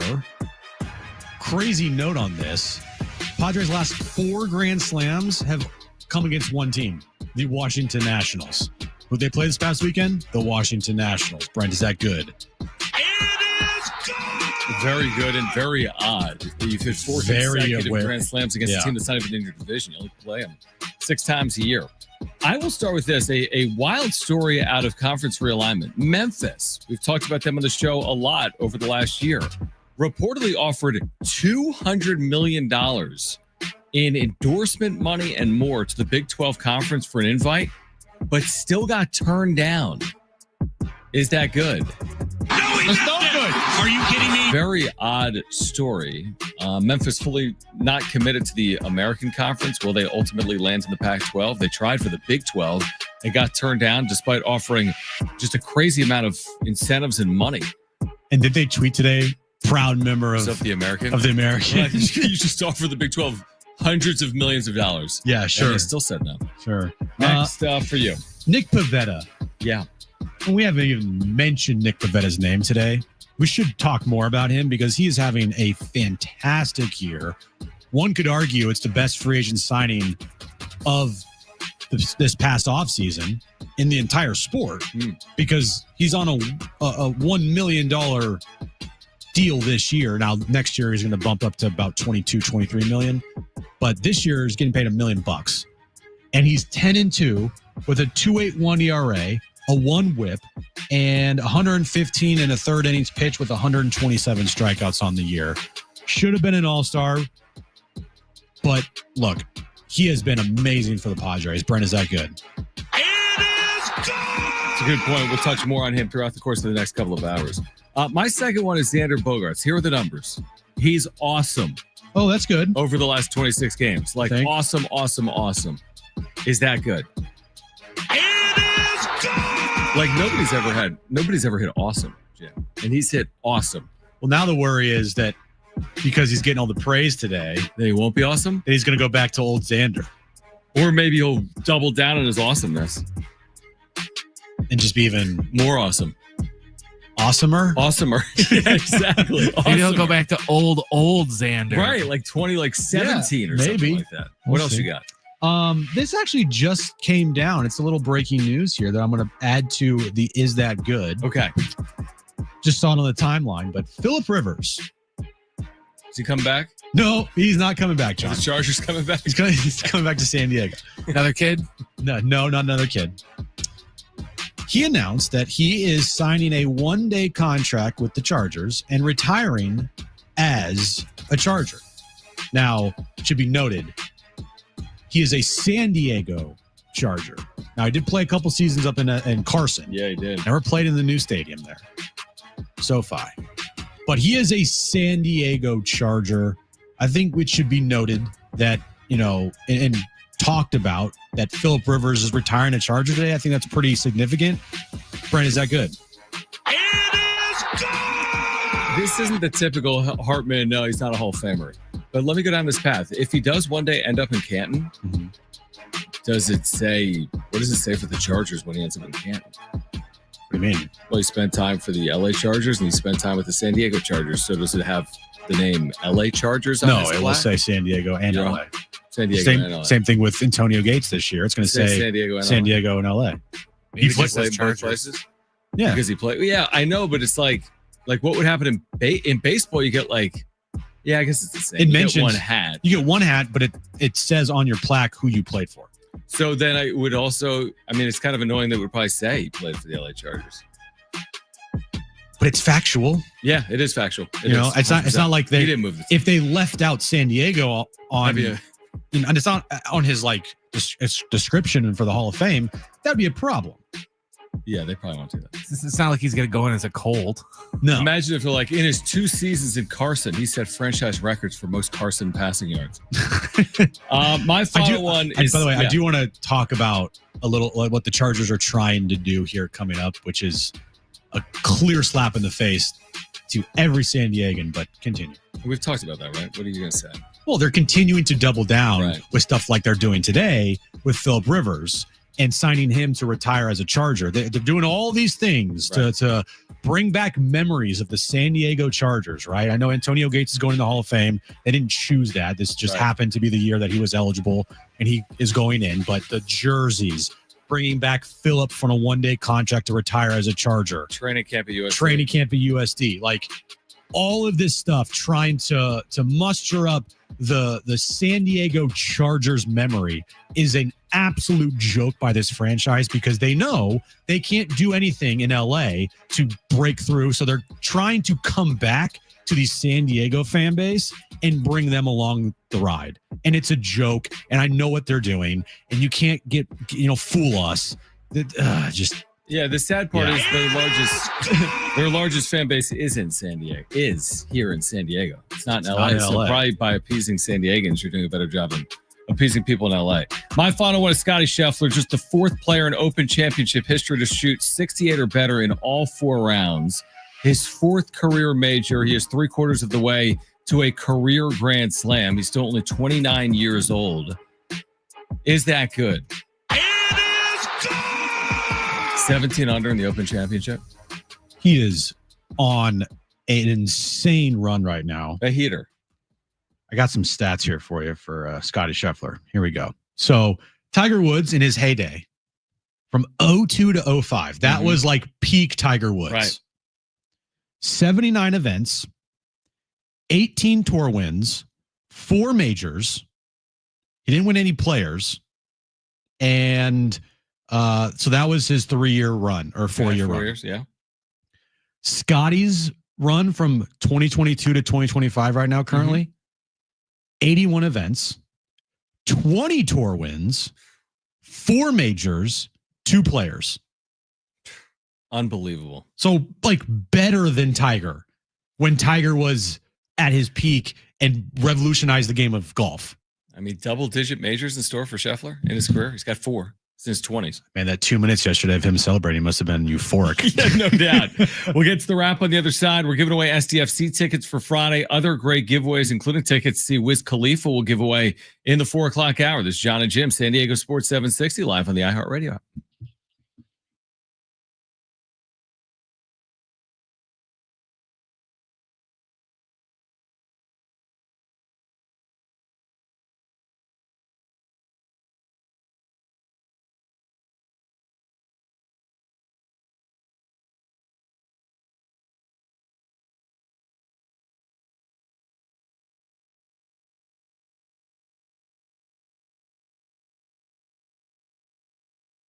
All right, hey guys, it is Jon and Jim for the all-new Jamul Casino Resort, the Players Place. Get out there tonight. It's Monday Night Live. You can join them every Monday this month for a chance to win big. 10 winners every hour. 7, 8, 9 p.m. Your odds better than ever. Onyx players get an extra $100 cash bonus on top of their winnings. Plus, earn entries all month by playing. Get 2 times the entries on Tuesdays with at least $500 cash for all winners. A chance to win up to $50,000 in the big deal game. It's a promotion you're not going to want to miss. And get ready to elevate your gaming experience with their brand new casino app. Get 200,000 bonus coins when you sign up and enjoy real rewards with every in-app purchase. Just play online at playhamulcasino.com. That's playhamulcasino.com. Every Sunday, enjoy lobster brunch at Prime Cut from 10:30 a.m. to 3:30 p.m. It's the perfect way to treat yourself to a Sunday well spent. That's lobster brunch at Prime Cut at the all-new Jamul Casino Resort, the Players Place.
This update is brought to you by Rapid Radios. Padres Marlins underway in Miami, scoreless as we head to the top of the second inning in Miami. And NBA news of the day: Chris Paul is returning to the LA Clippers for his 21st season in the NBA. Rapid Radios are instant push to talk walkie-talkies, offering national LTE coverage and no subscription ever. Business owners can keep in touch with up to 200 staff members at one time. Go to rapidradios.com now for up to 60% off and free shipping. Your favorite pair. They're real and they're spectacular. Jon and Jim. We talk Padres. You just asked the question, can they survive ineptitude offensively from their catchers? And I would say probably yes, but they would then require more production from the Tatises and the Bogaerts, who's been there, the success of this team isn't going to be fully dependent on who their catcher is. Right. It's going to be dependent on how guys like Fernando Tatis Jr. and Manny Machado and Xander Bogaerts and Jackson Merrill and Luis Ariz and Jake Cronenworth. Now, time for Jon and Jim. All right, San Diego and Southern California, what's going on? This is hour 3 of Jon and Jim. We're here until 6 p.m. We'll keep you up to date on Padres and Marlins. They are underway and scoreless right now in the second inning. Now, still ahead, we have STFC tickets we're giving away. We have Wiz Khalifa tickets we're giving away. We have Creed tickets we're giving away. So tons of giveaways. Xander Bogaerts' binge continues. His first at bat today results in a double off the right center field wall in a place where you can't even homer in Miami. It's like 900 feet out there. So Bogaerts continues his hot stretch, and the Padres trying to win a game in Miami. Padres, since their homestand began before the All-Star break, are 8-5 in their last 13 games. So playing better. We'll see if that continues or not over the course of the next week in Miami and St. Louis. Xander Bogaerts, man. Ever since that video, dude, we had to do it. We had to do it. Ever since we said he's the worst signing ever. Look, it's been the best signing ever. It's still a bad contract. But it could definitely turn around if he keeps this up. And we said that, dude. We said, look, the only way this becomes a good contract is if he turns this around and has, a great year or has impactful moments with this team. Like there are opportunities for this contract to not be awful. But the caveat was like, he's got to do that. And at the moment when we said it, it was like really no hope that he was going to do that. We're like, yeah, that would be like, that's not happening. And no. On a dime. I mean, it's an interesting sport. On a dime. Mm-hmm. He has become one of the more productive shortstops in baseball over the last month, like top 2 in production over the last month. I go back to the end of last year and AJ Preller's end of the year press conference. It was a Zoom conference. Mm-hmm. And he mentioned, like, we need Xander Bogaerts to be an all-star player for us next year. Like, he just flat out said, like, hey, Xander needs to be an all-star player for us next year. Mm-hmm. And it wasn't looking good. It was really bad. Now, 27 games is 27 games. I'd much rather have this be 127 games than just 27. But you take it, absolutely, and you hope that this thing continues for the rest of the year, because as Xander Bogaerts playing like this in the middle of your lineup, oh my gosh. I mean, I have to look at it, Jim. I assume he's been their best player over the 27 games statistically. Like, does someone have a higher OPS than 1,000 over those 27 games? I would say probably not. Only player is maybe Manny. So, I mean, that's how good he's been as the Padres score first in Miami and lead 1-0. So he's been really good. Padres have been really good, and they lead tonight in Miami, game 1 of a 3-game set. All right, it is that time, so let's get right to it. It's time for the wrap. Presented by Sombrero Mexican Food. Check out their website at sombreromex.com. Is Scotty Scheffler the best golfer since Tiger Woods? Yes, the numbers that I read you last segment would prove that. Better than Tiger Woods? Man, that's actually a really good question. I would love, we're never going to see it. I would love to see Prime Tiger versus Prime Scotty in a tournament together. Man, that'd be good. That would be cool. Yeah, but you could do that. It never will happen. I mean, you could see Scotty versus Tiger, but like Tiger's washed and always hurt now. Right, exactly. But a prime Tiger Woods where every golfer on the tour feared him on the leaderboard. Scotty versus him. Ooh. Yeah, I kind of love those conversations, though. It's always like, who wins, the 98 Bulls or the, this Cavs team or this Warriors team? I mean, it's always a fun theoretical. How many majors does Tiger have? 18? 18. No. 14? 5. No, I think he has one major. Hold on. He doesn't have as many as Jack. No, does not have as many as Jack. Give me the number. You should know this. 15, John. 15? Yeah. 18, I think, is the record. Is it possible for Scheffler to flirt with that number, 29 years old? Maybe not. But he could flirt with double digits. He could. Yeah. He is just that good. But the question of Is he the best golfer since Tiger? Yes, Yeah. yes. Answer is unequivocally yes. Yeah, I agree. I mean, he is on a dominant, like you said, 4-year run right now. Where again, is he taking the golf world or the world by storm like No. Tiger? No, absolutely not. But the numbers back up his performances. Like he doesn't have the flair that Tiger had, Not like the Sunday look Reddit. that Tiger had, the intrigue that Tiger had, The ratings that Tiger brought. that as well. And I'm sure golf would wish that they would get that from Scotty. You're just not going to. You're just going to get the most steady hand golfer on the tour. He'll always be in contention, and he just never has like a bad tournament. Right. Even his bad tournaments are still top 10 finishes, which is crazy. He's on an incredible run. Next question. Is Phillip Rivers a Hall of Famer? Not necessarily first ballot, but a Hall of Famer. No, he's a Hall of Famer. That quarterback draft class will go down as probably the best draft class in the history of the sport, unless another draft class gets better than that. Like as far That would be a good way to say it. as far as like how many quarterbacks turned into like Super Bowl winners, Hall of Famers, and it's just Phillip, Eli, Big Ben. Pretty good class. And so that class is insane. Are we, again, I don't even know what you're looking for in terms of like what puts you in Canton or not, truthfully, like how much of it is about postseason, how much is about compiling. I tend to agree with you that ultimately he's going to be in Canton. It just seems to make too much sense. He's probably still top 10 in a lot of passing categories in NFL history. So I'm with you. With the official retirement, I think one day, it's probably sooner rather than later, he eventually is enshrined. Next question. Should Memphis just join the Pac-12 already? Yeah, probably. But they wanted to join the Big 12, and their Big 12 was like, no, we're good. Right. So should they join the Pac-12? I mean, what other options do they really have? Does the Pac-12 help get you closer to the Power 4 leagues?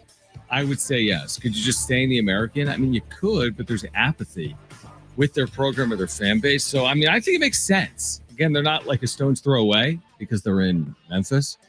So it's a hike, but for football, I think you can do it because you're only playing once a week. I do think now that they've been turned down by the Big 12, I think it at least makes sense to consider it if you're the Memphis Tigers.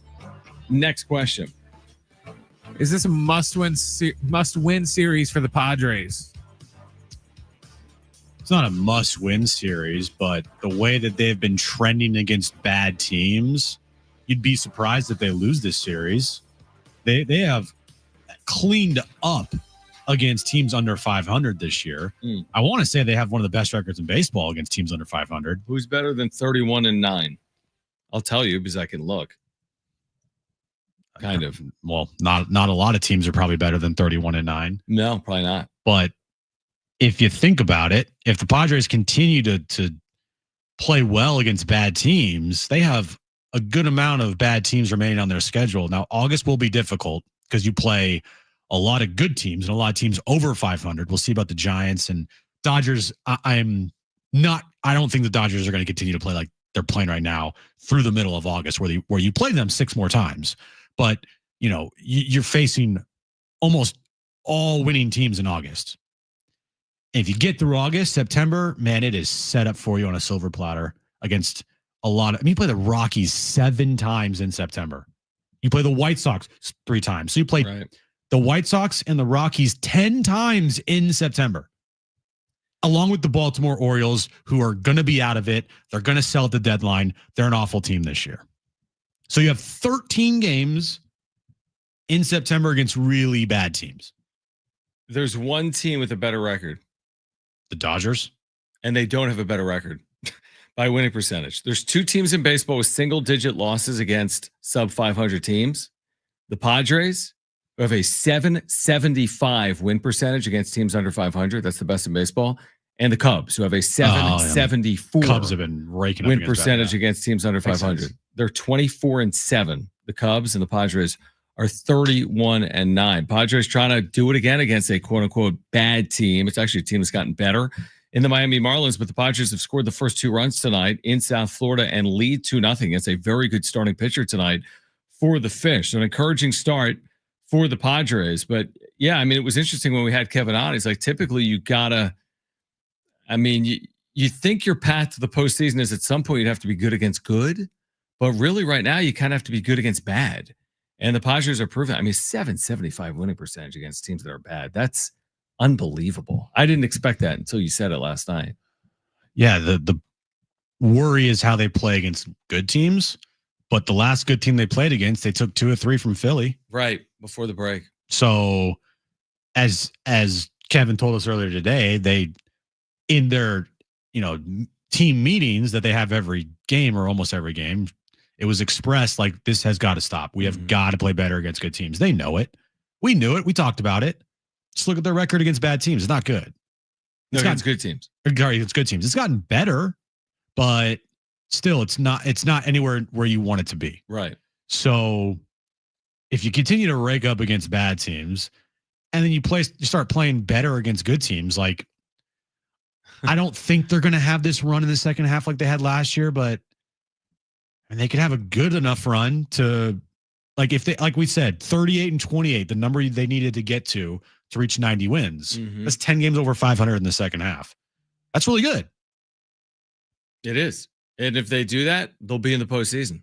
Oh, 100%. And by the way, we also said if they have remember they started 14-3, and we're like, if they have any similar stretch again, they might punch their ticket. Now, they're 8-5 in the last 13. If they can push this up to 12-6 over 18, something like that, you're not punching your ticket in July, but you're going to feel good about your playoff chances if you can finish off this road trip by winning a couple of series in Miami and St. Louis. I promise you that. Well, they were a 500 team or worse for how long this year? And they were, 6-7 games head above water type of a play.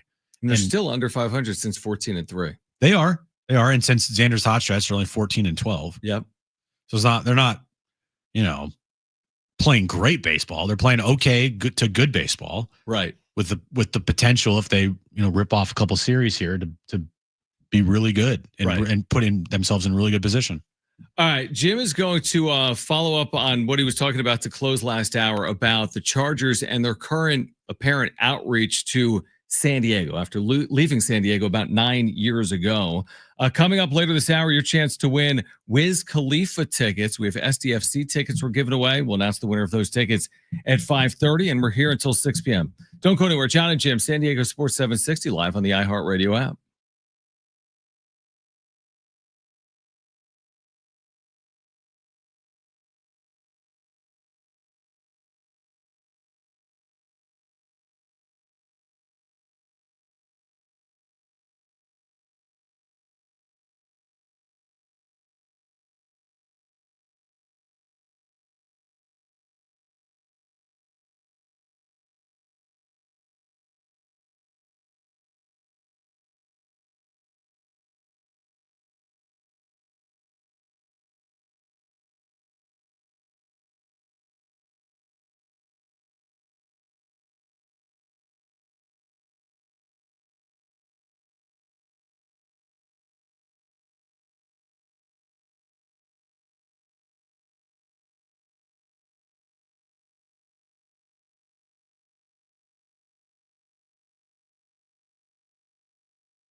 All right, we all remember that one teacher who made a difference, who believed in us, challenged us, or just made learning fun. Now's your chance to say thank you in a big way with iHeartRadio's Thank a Teacher, powered by Donors Choose. Nominate an outstanding public school teacher who's gone above and beyond for their students to win $5,000 to stock their classroom with whatever they need. Help us say thank you to the educators shaping our future. Nominate your favorite teacher now at iHeartRadio.com/teachers. That's iHeartRadio.com/teachers. Okay. And that's a goal call from Adrian Garcia Marquez. What do you do, John? I explained it last time. You explain it now. I was watching a flyout. All right, you have 5 minutes to open the iHeartRadio app and search for San Diego Sports 760 and click on the talkback mic and tell us your favorite SDFC player. If you do that between now and 4 minutes and 45 seconds from now, you are eligible to win 2 free tickets to see SDFC Friday night against Nashville. While you're in the app, put San Diego Sports 760 in your presets. Good job. Oh, dude, I run circles around that. You want to do a head-to-head SDFC talkback mic off? Were you had to say you run circles around me with the SDFC talkback mic? Yeah, read. Yeah. It's not even a read. It's just like, say it. Yeah, exactly. Okay. Say it. I'm kidding. I don't want to. I'm just kidding. All right. So coming up later this hour, we've got Trainwreck Radio returning. We're going to give away tickets to see Wiz Khalifa. We also have Creed tickets to give away in the 5 o'clock hour. All right. You can go on your rant. All right. The Chargers are reintroducing themselves apparently to the San Diego market. After leaving 9 years ago, they're getting very cozy with us here in America's finest city. Why are they doing that, John? All right, I'll go on my rant and you fix your my camera's fine. Camera. Looks great. So recently they've done multiple things to try to appease the San Diego market. Training camp at USD, the jerseys going back to the dark navy blue tops, the iconic, jerseys that, the LTs of the world wore back in the 90s, back in the 90s they wore when they went to the Super Bowl, the first jerseys that, Phillip wore, right? Okay. The 14-2 Chargers team, that's the team that had those blue iconic navy blue jerseys. So what they do this year, they brought those back. They sure did. Yeah, they did. They brought those back. And if I'm being like, if I'm not being critical of the team, just like neutral, they're sweet. Cool. They're sweet. I can't even lie. They're sweet. They look good. Yeah. They've always looked, their uniforms have not been their issue. No, but the marketing and, trying to get the fan base going. Right. They have kept a arm's length away from San Diego ever since they left. They turned the page. And they turned their back. Right. Turned the page, turned their back. They didn't want anything to do with San Diego. Nothing. Yeah. They tried their hardest to make sure that they did nothing for fans still in San Diego. Right. Of the the Chargers. Chargers. New LA logo. Oh, yeah. They said, screw you. Right. And you know what, by the way, we know you all wanted powder blue forever. We're going to powder blue in LA. Right. Like, what? Today, Phillip Rivers, San Diego Charger, he'll always be known as a San Diego Charger, signed a 1-day contract with the Chargers to retire. Now, he previously did retire, but he was a Colt. And you remember Kevin Acee got the scoop there because of their relationship when Kevin was on the beat for the Chargers. Well, today, signed the 1-year contract. The Chargers put out a video. You had all these linemen show up. Nick was there. They brought like a 1-day contract, and they had this 5-minute video of Phillip talking. And look, if you're a big Phillip fan, I mean, I'm sure there are a bunch of you out there that were huge Phillip fans. Phillip didn't want to move. He was like the one outspoken player that did not want to move. He did not like the move to LA. He was very vocal about that. He wanted to remain in San Diego, and moving to LA, he said like, it just doesn't feel right. He would actually have his quarterback van drive from San Diego, his house in San Diego, to LA. Right, because his family was still here. Yeah. Right. Watching the video today, do you know how many times they mentioned San Diego in the video? I didn't watch it fully, nor do I. I'm going to guess the words aren't mentioned. A total of 0 times. They show a lot of video. from the they queue. love to show a lot of video from the Chargers back when they were in San Diego. Yeah. Josh Lewin, they had clips from Josh Lewin, who was the longtime voice of the San Diego Chargers. But they don't say San Diego. Not once. Now, so is that then an ode to San Diego? Well, they mentioned Qualcomm. They mentioned playoff games. Phillip is a San Diego Charger. He played a couple seasons in LA, but he'll never be remembered as an LA Charger. He'll always be a San Diego Charger. The Chargers fans, at least. Not the new Charger fans, but the old Charger fans, they'll remember Phillip as a San Diego Charger. So I guess let me ask you this, because I think what would you do differently if you were the Chargers with that video? There's not.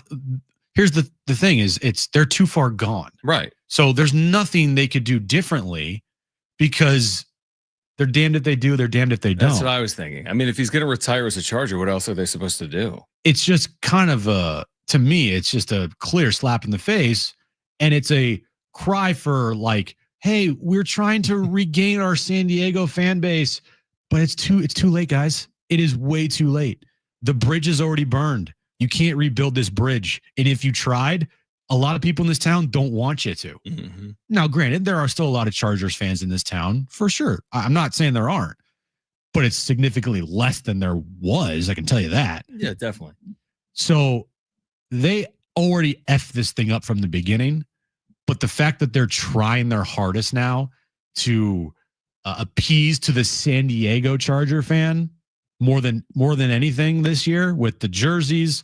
I know Gates is going to the Hall of Fame, so they're digging up all the Gates stuff in the past and all his former teammates, right? His former San Diego teammates, signing Phillip to a one-day contract, digging up all that Chargers stuff back when they were in San Diego. Like, it's just, I don't know, man. It rubs me the wrong way. And I think it rubs some Charger fans the wrong way as well, too. Like San Diego Charger fans. Yeah, I'm with all of that.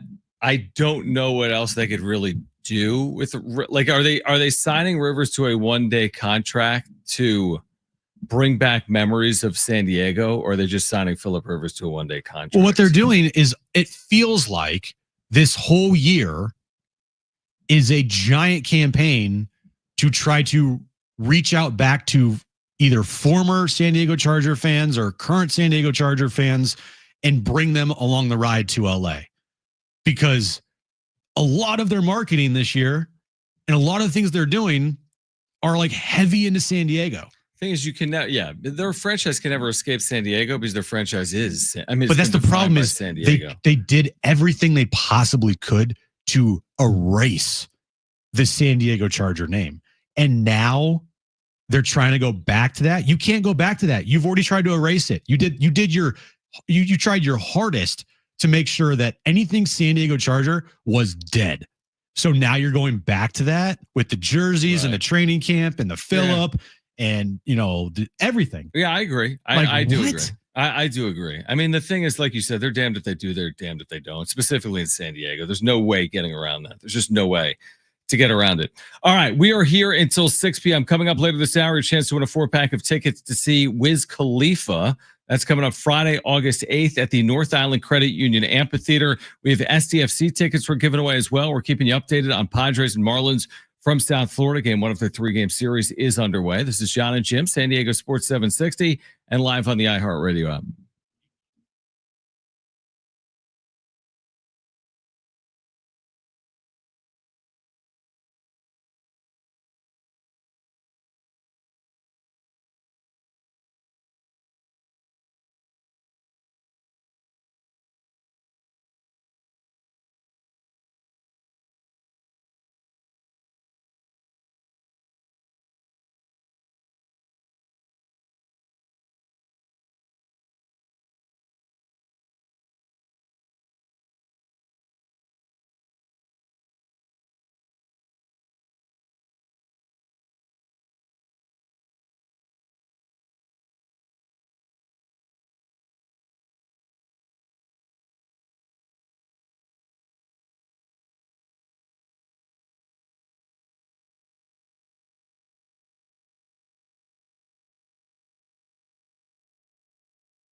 All right, this update is brought to you by Rapid Radios. Padres and Marlins underway in Miami. Padres have a 2-0 lead in the top of the third inning.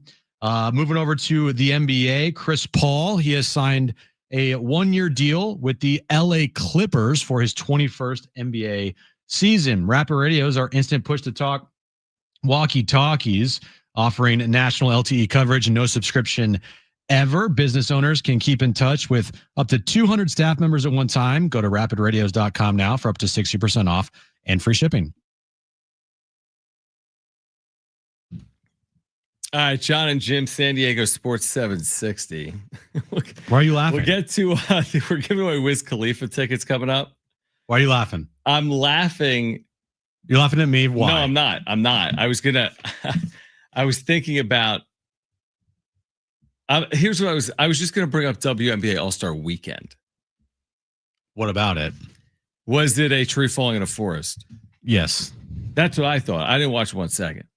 Now, if Caitlin had appeared, whether it was in the 3-point contest or in the game, I think I would have at least had interest in it. I think people would have watched it. I think that they would have had record ratings. It was in Indianapolis, right? Mm-hmm. Home of the Fever. She is the one of the talks of sports. Forget about the WNBA.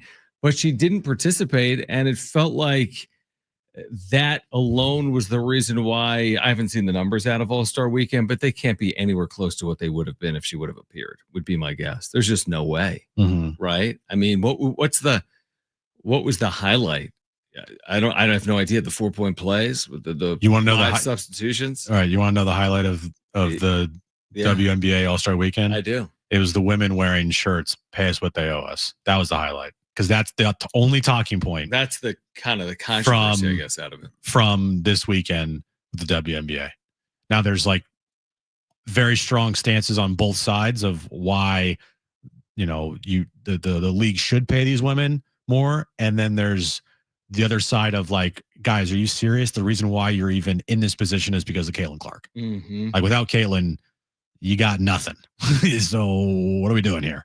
And you guys are potentially losing money. I don't know if those numbers are completely accurate, but still, the reason why you're here is because of Caitlin. And then the other side is like, well, the revenue and this and that, and the amount that these women are getting paid, like some of them are getting paid like $70,000. Like that's right. You can just go work a regular sales job for that much money. Caitlin makes $84,000. Right. Well, her endorsements obviously of course blow everybody out of the water. But what she's paid to do that. Yeah, job. It's a rookie deal. It's like, whoa, okay. Yeah, 4 years for $300-something thousand. I mean, that's an interesting talking point. It happens to coincide with Caitlin Clark being in the league. I mean, the league has completely exploded over the last 2 years. Is it a coincidence that coincides with Caitlin Clark making her professional debut a year ago? No, I mean, that's a huge reason why the league is where it is. And ultimately, by the way, well, the salaries, of course, aren't going to rival men's salaries, at least anytime soon.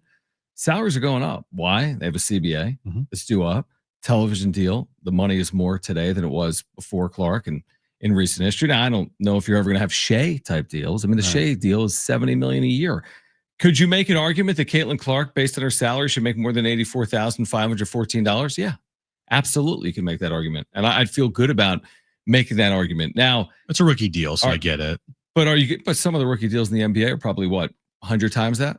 Well, there's a set 100 times that, but there's also like a set for that. So it's like if you're saying Caitlin should be paid the highest in the league, I would say no, because that's a rookie deal. Sure, but like Cooper Flagg's not the highest paid player in the league. No, but he's being compensated to what? How many times beyond Caitlin Clark is compensated? All right, I don't know. Do we know how much the salary is? I'm going to look that up now. $40 million contract. I'm curious.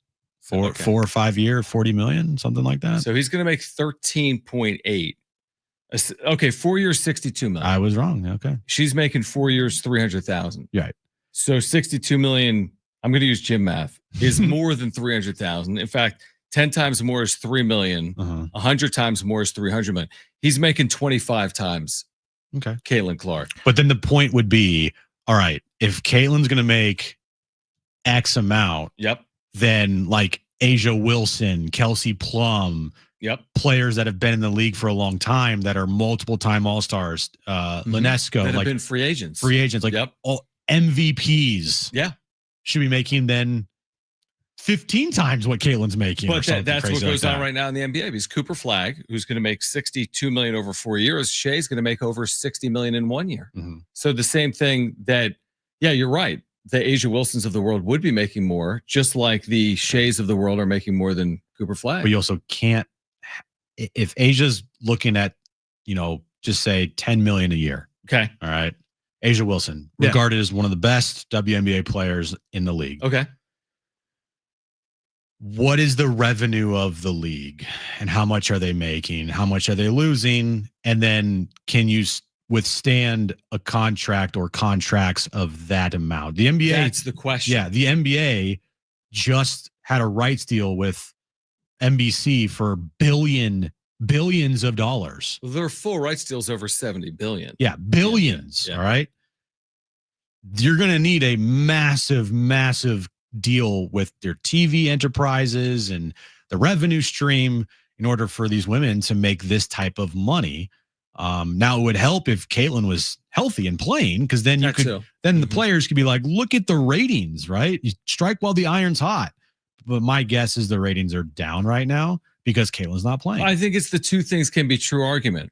The women can make more, but to your point, if the TV revenue in the men's game is that much more significant than the women's game, plus the women's game is only a 30-game schedule, whatever it is, compared to an 82-game schedule, they can make more without equaling what the men make. Right. And there's nothing here that says that, oh, women shouldn't make this much money. Like, no, this is a business. I don't care if they're men or women. Like, the business side of this sport, of any sport, revolves around how much money you're making as a league, how much money you're losing as a league, how much money you're making from TV rights, and all of that goes into an equation, and gets X for how much the player should make. Yeah, I agree with that, and that's why I think when you say pay us what you owe us, they're not saying pay us what the men make in the NBA. They're saying pay us what you owe us. Mm-hmm. So, and I don't know what the books look like, just like I don't know what the Padres books look like. No. So, and I don't know what the Sacramento A's books look like or the New York Yankees. So there's certainly an argument, and especially from a union perspective, for players to make more. Yeah. Now, players making more doesn't mean that Caitlin Clark should make $70 million a year, but it also might mean that these players are capable of earning more than they're currently earning. And this number that's out there of like, oh, they're losing $40 million a year. Like, yeah, but that's not even like that. That's like saying, well, what if someone told you that the A's are losing money, so they should spend less on payroll? Yeah, it's a number that's being thrown out there that one, I don't even know if it's true or not, and two, it's like there's many more numbers to look at other than just whatever this number that's being thrown out there to discredit what the women are doing in this sport. But what I will say is, if Caitlin wasn't there, it'd be very hard for this league to make the money they're looking to try to make. And going forward, it would behoove the entire league to make sure that, they realize that. How about this? Market Watch. WNBA players make 9.3% of league revenue. NBA players receive 49% of league revenue. Yeah, that's WNBA players get 9.3%. NBA players get 49%. Right. Of league revenue. That's a big discrepancy. Again, it's not going to get them to $70 million a year. No, but it's going to give more money. So pay us what you owe us. I understand the sentiment when you 100%. See filled buildings, when you see higher ratings. Yeah. Right. You see expansion. You see expansion fees coming in. Well, also too, like Kelsey Plum. Yep. The LA Sparks. She threw a shot at Caitlin at the podium over the weekend for them wearing this shirt. Did she? Yeah. It was like, read the room. I mean, Caitlin is should be your best friend in this whole situation. Right. Yeah, not the other way around. Why are we still trying to throw Caitlin under the bus here? Because you're jealous that she's getting all the attention that maybe you want? I just don't understand it from the women's side. I really don't. Caitlin, you guys need to be a team. I know you guys play against each other and you're on other separate, basketball teams. But if you're looking at this whole situation with your CBA and, the women's CBA for the WNBA, she's on your team and she needs to be your best friend. So don't be throwing, shots at Caitlin, at the podium during this whole negotiation process, Kelsey. Like, what are we doing? Stop. 100%. All right. On the other side, we are giving away a pair of tickets to see Wiz Khalifa. This will be at the North Island Credit Union Amphitheater Friday, August 8th. Tickets and info at livenation.com. If you want those tickets, you need to call right now. 877-767-4760. Again, the number to call, 877-767-4760. A 4-pack, I said a pair of tickets, a 4-pack of tickets to see Wiz Khalifa with Dom Kennedy and more at the North Island Credit Union Amphitheater. If you want those free 4-pack of tickets, Friday, August 8th, North Island Credit Union Amphitheater. Call right now, 877-767-4760. First 2 callers will be contestants for Trainwreck Radio or Trivia. That's next on Jon and Jim.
All right, Jon and Jim, San Diego Sports 760. Padres trying to take the opener from the Marlins in South Florida. They've got the 2-0 fourth inning lead. We have SDFC tickets we're giving away. We'll announce the winner of those tickets coming up at 5:30. We're about to give away Wiz Khalifa tickets. And then later in the show, next hour, Creed tickets. Jim will take you higher. Say that again. You know that? I do know that one. Can you take me higher? I didn't know they were around, but I was. Well, they're not really like around. They're just there. No, They're touring, so obviously like they're it. around. And this is coming up in August 6th, so we have tickets for that in the 5. It's kind of funny coincidence. The Padres are playing the Marlins when Scott Stapp, Creed's lead singer, is like a big Marlins guy. Oh, is he? Because he wrote a Marlins song once that was awful as all Marlins song. Yeah, A Marlins song. I didn't Who know was that. the guy, Hootie and the Blowfish, that used to sing like about the Dolphins, make me cry? Yeah. Darius Rucker. Man, who knew? Okay. People are singing about South Florida professional sports. Who's Why? singing about the Padres? Aaron's favorite singer, Who's that? country artist. Morgan Wallen. He's not That's singing right. about the Padres. Oh, he sure is singing about the Padres, He's singing about the Braves. but he mentions the Padres, Okay. right? In '98, There you go. the '98 Braves. That's right. But he isn't like We got mention- beat by the damn Padres. Yeah, I know they did, but Tell Aaron. I know what? Huh? Let's get to it.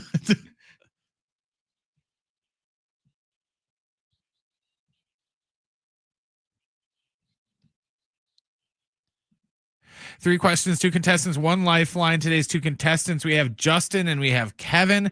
Justin, you called in first, so you have your choice of Jon or Jim. Who do you want to go with? I'll go with John.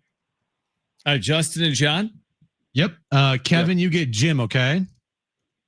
Okay. I think When's I the remember. last time we did this? This has been a while. I'm a little rusty At least on this 3 game. weeks. Yeah, 3 it's weeks, a little wow. rusty. All right, Brent, give us the question of the day. All right, guys, currently coming into today, there are 9 players in the major leagues that have hit 25 or more home runs. Today's question, name any of those 9 players in the majors this year with at least 25 or more homers. All right. Like the question. Kevin, you're up first. What's your first guess? You do have a lifeline if you want to use it. Acuna Jr. Acuna Jr. It's per early. He's been incredible. 25 is a big number. Lit 25 this year is not Yeah. that part right there. Justin, you're up next. What is your first guess? You do have a lifeline if you want to use it.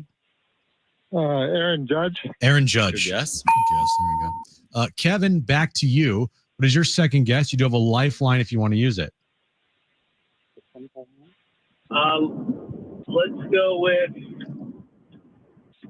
What can I think right now? You have a lifeline. Lifeline. Cal Raleigh. Do you take it? Yeah. Cal Raleigh on the list. There Look we go. at you, Jim. I know. Justin, back to you. What is your second guess? You do have a lifeline if you want to use it.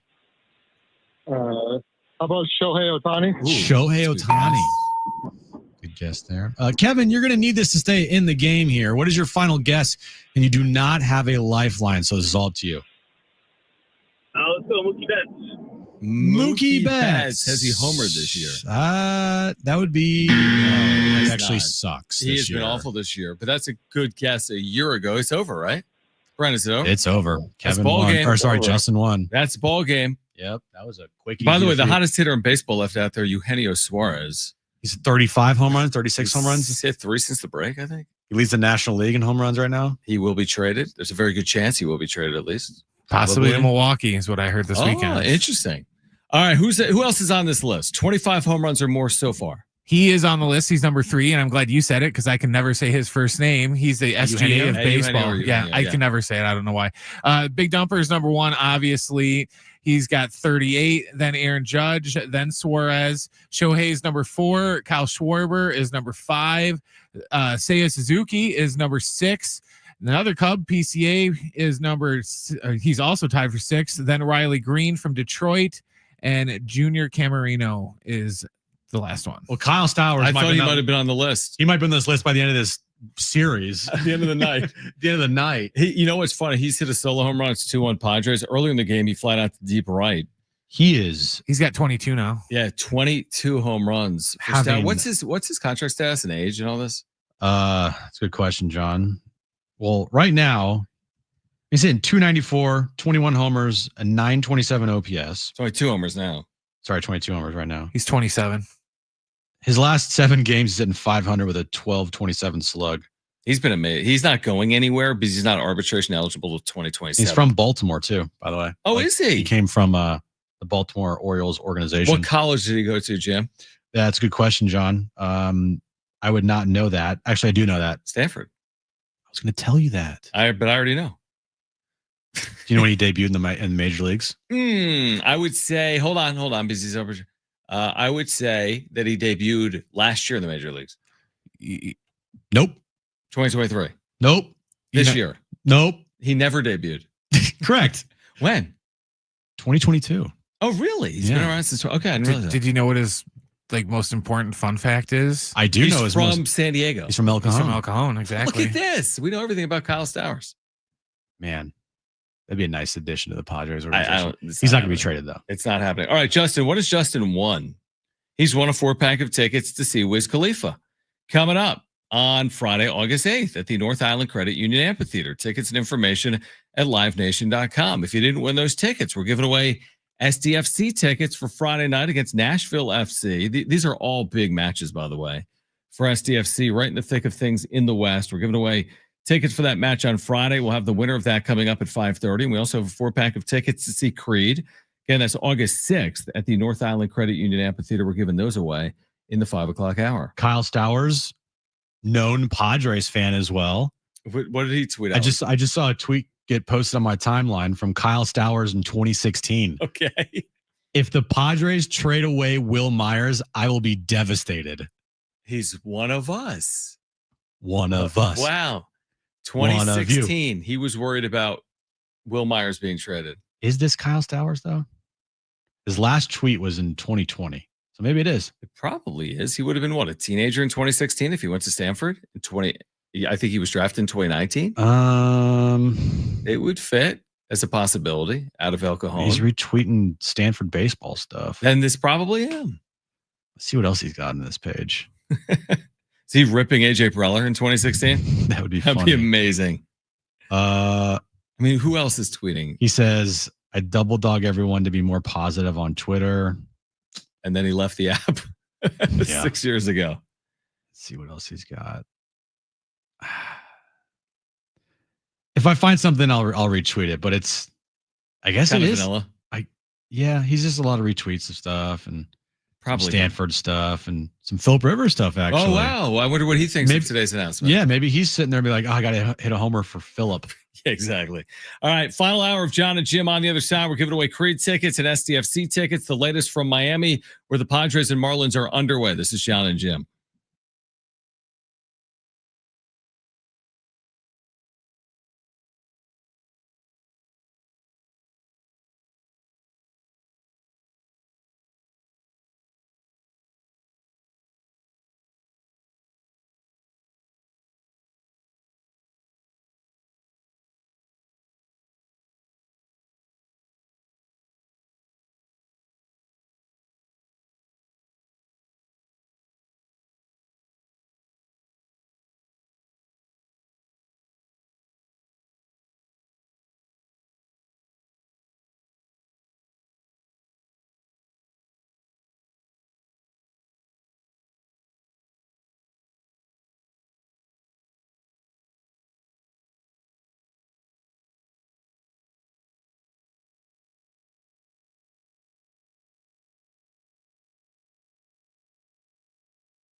This update is brought to you by Rapid Radios. Padres Marlins underway in Miami. Padres have a 2-1 lead in the top of the 5th inning. And NBA news of the day, Chris Paul returning to the LA Clippers on a 1-year deal for his 21st season in the NBA. Rapid Radios are instant push to talk walkie-talkies offering national LTE coverage and no subscription ever.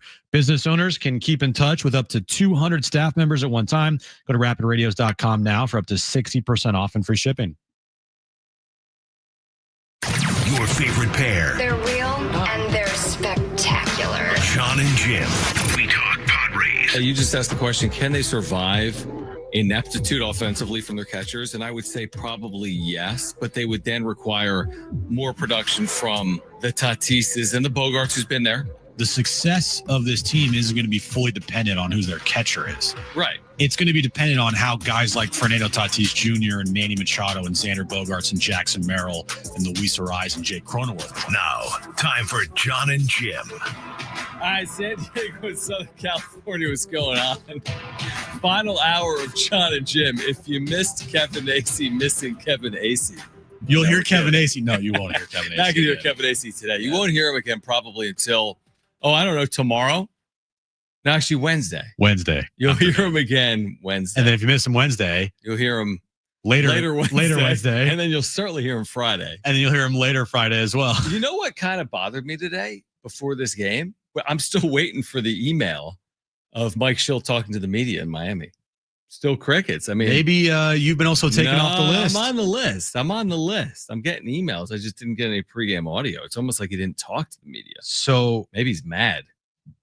He did talk to the media. Well, I didn't get it via MP3. What did he say before the game? I don't know what he relevant said right now. I don't know what he said. Okay. Because where we started the show today was by talking about what Jeff Passan wrote about the Padres basically being in on everyone, and what then Jon Heyman also wrote on social media. Padres with 3 all-star relievers are even looking for a reliever, also considering a bat, left fielder, possibly catcher, and a starter. Always aggressive ! From Jon Heyman, who I think has still blocked Jim on Twitter, potentially.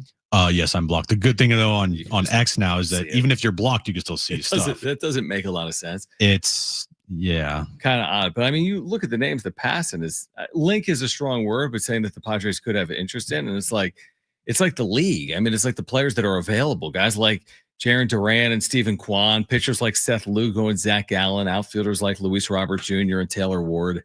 I mean, you got a list of 9 guys among the 50 free agents that might be moved, to the 50 trade targets. He links the Padres to like a quarter of them. So every player that's on the market are coming to San Diego. If it was only that easy. I know. I'm a little surprised that no catcher is on that list. But then reading what Kevin wrote earlier today about Martin Maldonado, right? It makes you go, okay, the likelihood of this team getting rid of Maldonado or getting rid of Elias Diaz, probably very low. Right. Because Kevin basically said that Mike Schill is a big proponent of Martin Maldonado. Yeah. Here's what Kevin wrote today. Any push from outside the clubhouse to give up on the light hitting. You could light hitting. He sucks. Maldonado has been squashed, at least for now. The Padres may still add a catcher at the trade deadline, but they have other pressing needs, and Maldonado is highly valued by Mike Schilt, the pitching coaches, and the pitchers. Okay. Okay. Yeah, exactly. Listen, I'm not going to be surprised if they make a change at catcher. How could you be surprised? So they absolutely could try to upgrade a catcher. They're going to ride with Martin Maldonado and Elias Diaz all the way to that parade. Exactly. You know, if they win the whole thing, then guess what? Who cares? Then it worked out pretty well. Right. But to just, and this is not, this I feel like isn't a Preller thing. I feel like this is, as Kevin said, this is a Mike Schilt, like putting my foot down thing on Martin Maldonado. He's which put his foot down? Well, it says right there. Like, hey, man, we could add Sean Murphy. I'll put my foot down. I get it. Maybe. I don't know. I'm just wondering, like, what would it be? I mean, he has sung his praises since day one. He sings everyone's praises. Yeah. But, man, he has been singing from the top of the roof about these catchers. Yeah. I'm sorry. I call a spade a spade. Martin Maldonado sucks. Okay. He has moments sprinkled here and there, but overall, he is a negative player. He hurts the team more than he helps the team. If you're telling me that Martin Maldonado is the greatest catcher in the world, then I don't believe you. What did you think about his RBI double earlier in this game? His RBI double? Yeah. As the 9-hole hitter today? He had an RBI double? He sure did. That's how Merrill scored through the stop sign. I didn't know that. No, he ripped the double. You should have seen this thing. Oh, give him a Freaking freaking replay it. Give him a lifetime contract. Exactly. No, I mean, I'm with you. It doesn't seem like that's the hill to die on, that I need to keep my catchers intact if I'm Mike Schilt. But man, it's going to be a really interesting 10 days from a Padres perspective. They're going to be linked to every single player. I don't think at the end of the day, they'll be the most aggressive team. Like, I think other teams will have more resources and more money to make them more aggressive, but they might be the most creative team. They might try the hardest. They may do some things that are outside the box to make the upgrades that are necessary. And you could argue, I mean, how much do they have to do, Jim, to make the postseason? In the National League today, it seems like the Giants and the Cardinals that may or may not be falling off. How much do they have to do to put themselves in comfortable playoff position? Well, as Kevin said today, this is not about at the deadline doing moves and making moves to just make the postseason. This is about putting a team together that can legitimately win a World Series. The difference can sometimes be hard to see. It can, but you're not going out and making moves. It seems like AJ Preller is not going out to make moves just to, hey, this will help us get to the postseason. He's making moves to say, all right, this will help us win a World Series. Which I think is what he did last year with the pieces he added. For Back sure. of his bullpen. For sure. And it worked out. And it almost worked out to perfection. Mm-hmm. But like we're talking about what moves can get them to the postseason. They're operating of what moves can get us to a World Series. Yeah, I agree with that. You know, so while we sit here and be like, oh, can they make the postseason? I do appreciate that that their mindset isn't just that. It's more than that. Mm-hmm. And I appreciate that because a lot of times it's like, oh, can they just make the postseason and everyone can be happy? It's like, well, the goal is to win a World Series, right? Not just to make a postseason. That's a good point. So That's a good point. To make these moves at the deadline, it should not be talked about as like, oh, this will help make the postseason. Can these moves at the deadline help them win a World Series? Yeah, I agree with you. I think that's how they should look at it. So we'll see. Well, I mean, I think that here's the way I would look at it from a Padres perspective is I'm operating under the assumption that if they don't make the postseason, that's a huge disappointment.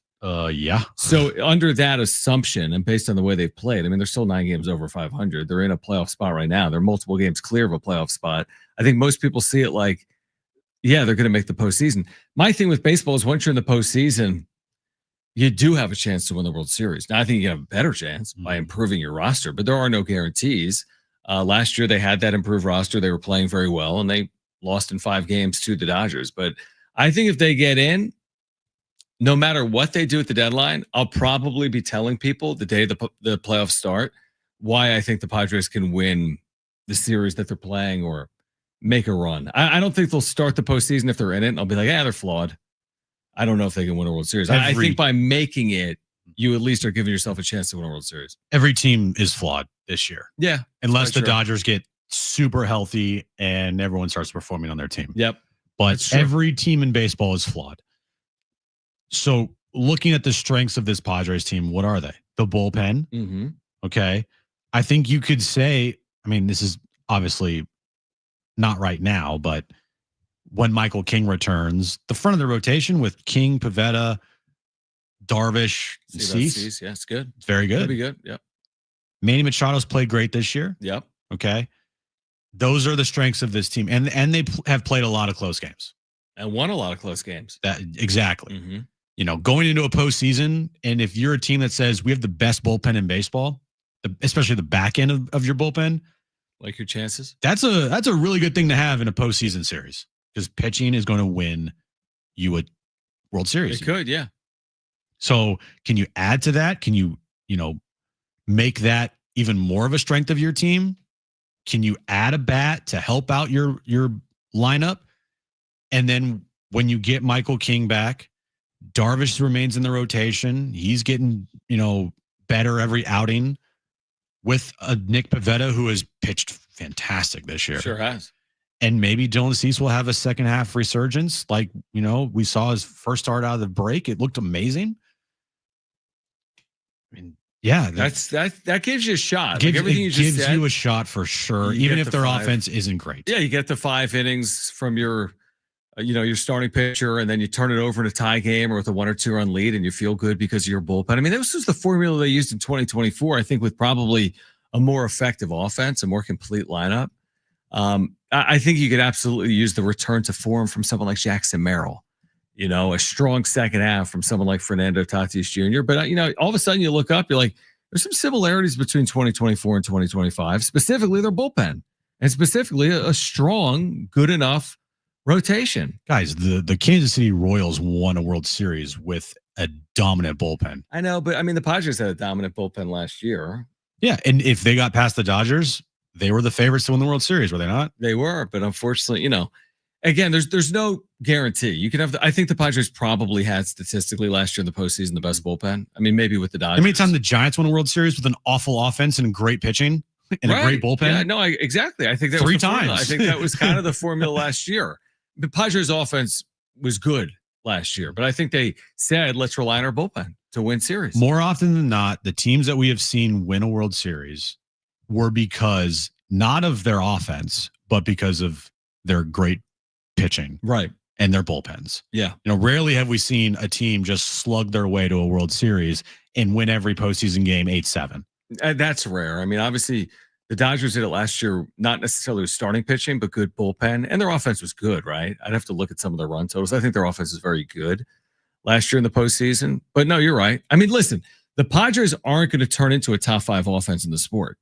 So they're going to have to win it with pitching, right? I mean, there is no way in the postseason, if 12 teams are in the postseason and the Padres are one of them, they have a top half offense. So they're not going to win it solely on their bats. It's about, can they get just enough on offense to make sure that, this pitching staff and this bullpen can be used to get their way to a World Series. And the answer last year was no. Yep. Because the offense went quiet. What's the problem?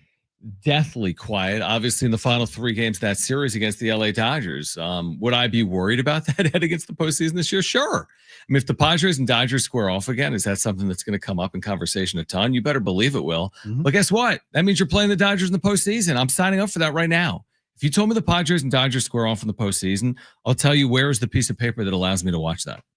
I'm on board. I mean, I'd like them to miss them, I guess, in theory. I mean, if the Dodgers are upset or you go through a different path to get deep in the postseason, I would take that as well. But if you told me the Padres are playing the Dodgers this year in the postseason, I'm not complaining with that result. I'll take my chances. I'll take them playing anybody in the postseason because that means they're in the postseason. That too. And if they're playing the Dodgers, though, it's likely not going to be I wouldn't think in the wild card round. It would probably be at least in the second round of the playoffs. So I would still a long way to go. We got to get through the trade deadline and get through August. And I said this the other night, if they get through August and they hold a playoff spot, or they're a couple games, from a division, or just hold a playoff spot by the end of August, I'll guarantee they're making the postseason. Guarantee I would it. agree. I would guarantee it. All right. On the other side, we'll continue to react to this game, plus news in the realignment world and how it impacts San Diego's stay, plus an announcement from Sean Lewis last night on social media. We'll share as well. We've got tickets to give away to Creed and SDFC as well. Stay with us on Jon and Jim. Take me San Diego higher. Sports 760 live on the iHeartRadio app.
All right, Jon and Jim, San Diego Sports 760. We've got Creed tickets to give away. We'll do it in the next handful of minutes. We'll announce the SDFC ticket winners coming up just around 5:30, and we do have Jim's back page ahead as well. If you missed this yesterday on social media, Sean Lewis, we had him last week, right, from Vegas, head coach of the Aztecs. Yep. He tweets out last night some emojis. I think it was like he loves his emojis. Yeah, muscle emoji, palm tree emoji 3 times in a row. Yeah. Time to go. One step at a time we climb with a ladder emoji. You climb on ladders like that. Wow. He says, remember, love yourself, love what you do, love where you do it, love who you do it with. Going dark for the season. See you when the job is done. Hashtag Aztec Fast. Hashtag BD Alpha. So Sean Lewis, presumably based on that, this was 22 hours ago. Presumably based on that, we won't hear from Sean Lewis on social media maybe until the end of the year. It's smart. Yeah, nothing really good comes of it, does it? Not for, athletes or coaches. Not a lot to be gained, is there? Yeah. Media, yes, a lot of interaction and back and forth. And this is hard to believe coming from me. Right. It has no value. But I do wish sometimes I could just not look at social media or just it's impossible. Not be on it and just cut all of that out. Well, you would only have, but it would only save you like 10 to 14 hours a day. You'd only have another 14 hours. What are you going to do with those 14 hours a day? That's a good question. It's only 14 hours for you. Yeah, there'd be so many things that I could maybe do, but remember the world. Not enough time for that. I mean, I remember when we didn't use it. I feel like it's a prerequisite for what we do in our job. I feel like it now, not the way we use it. We use it obsessively.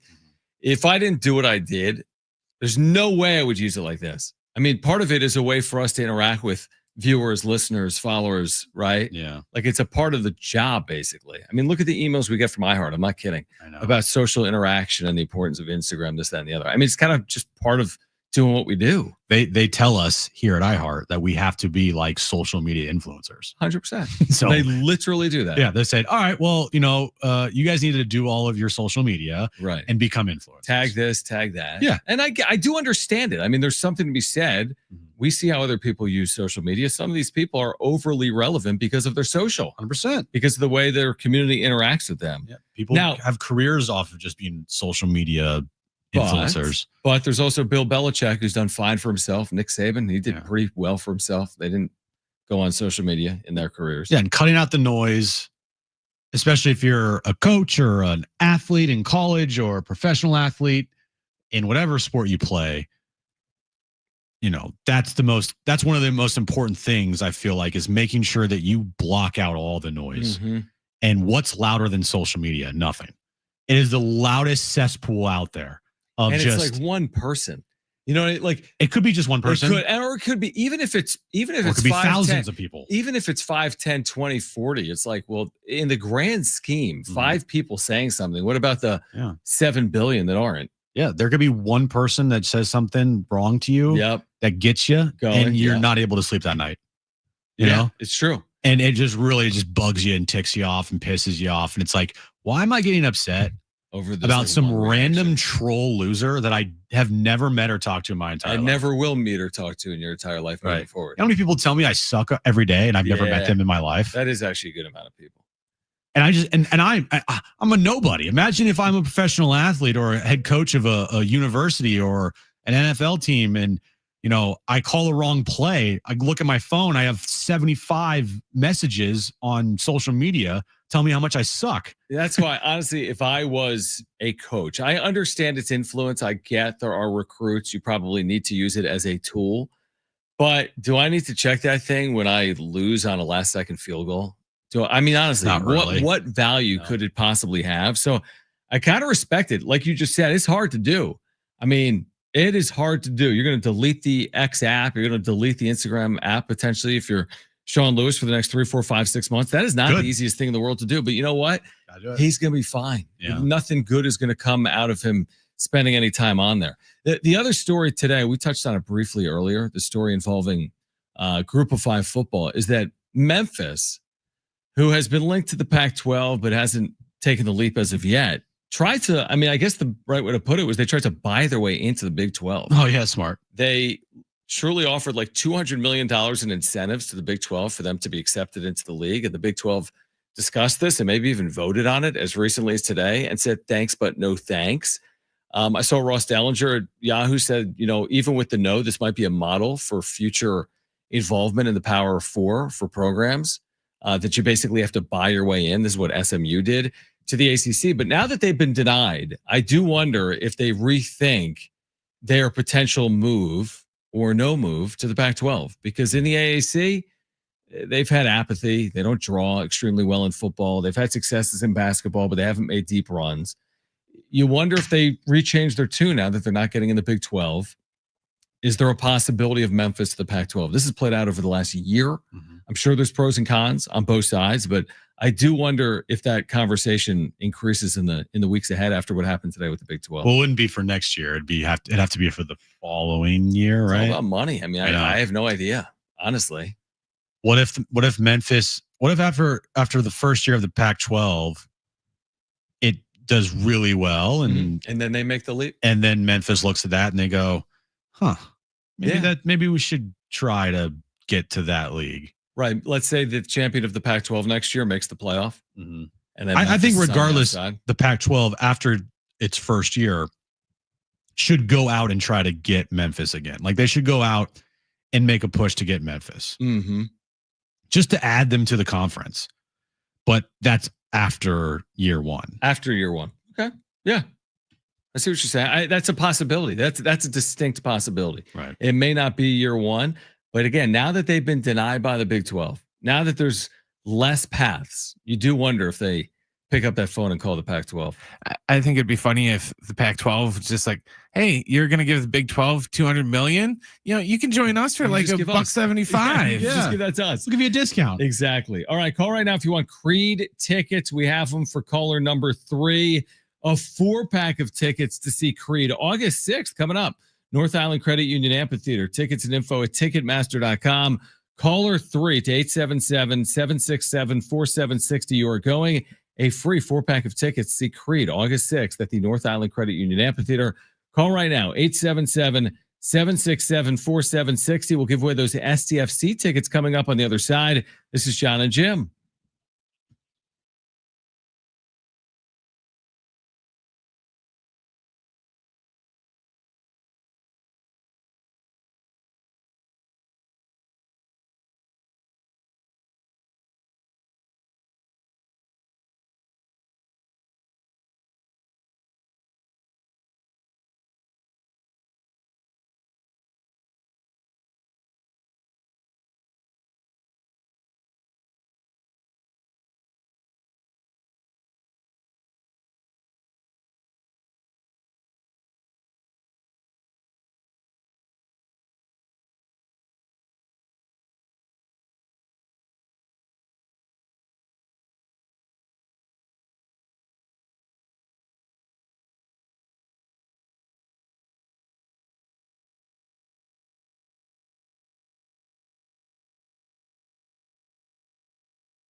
This update is brought to you by Rapid Radios. Padres Marlins bottom of the 6th inning. Padres holding on to a 2-1 lead.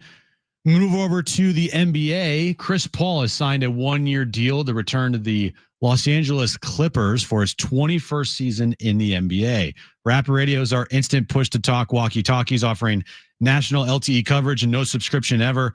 Perfect for instant contact with an aging parent. For a limited time, go to rapidradios.com and you'll get an extra 60% off and free UPS shipping. Add code radio and get an extra 5% off. All right, Jon and Jim, San Diego Sports 760. We've had giveaways all day long.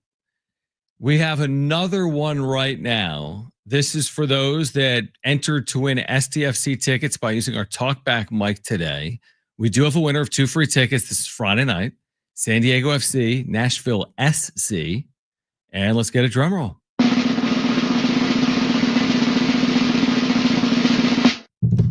Keith in El Cajon, congratulations. You have won a pair of tickets to SDFC's match on Friday night. All right, we have more chances to win this week. Yep. SDFC tickets. Again, be listening here on Jon and Jim all week long. SDFC, to its credit, came from behind to get a point against Vancouver the other night, this past weekend, after losing at home to Toronto on Wednesday. Look at the Western Conference standings. San Diego FC, 43 points. Vancouver, 42 points. Minnesota, 41 points.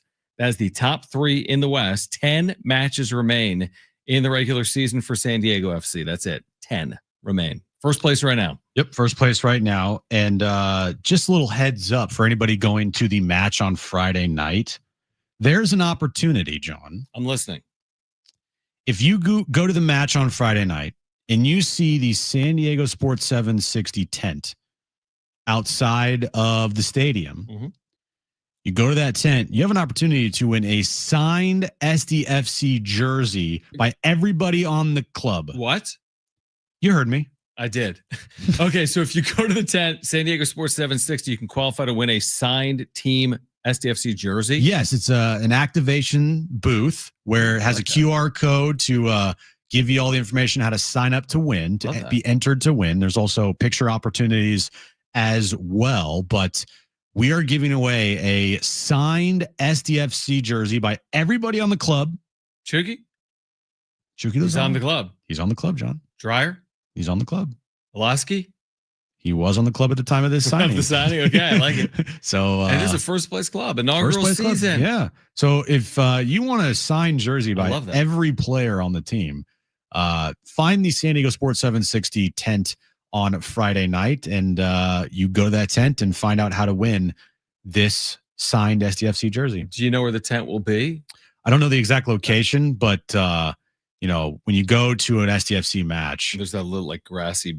Yeah. So for Aztec games, they used to have that area outside the stadium be like the block party. Right. They've since moved it. Yeah. So that's where the SDFC block party is. And then they also have tailgating as well in the tailgate lot. But the booth will be in that block party area. Okay.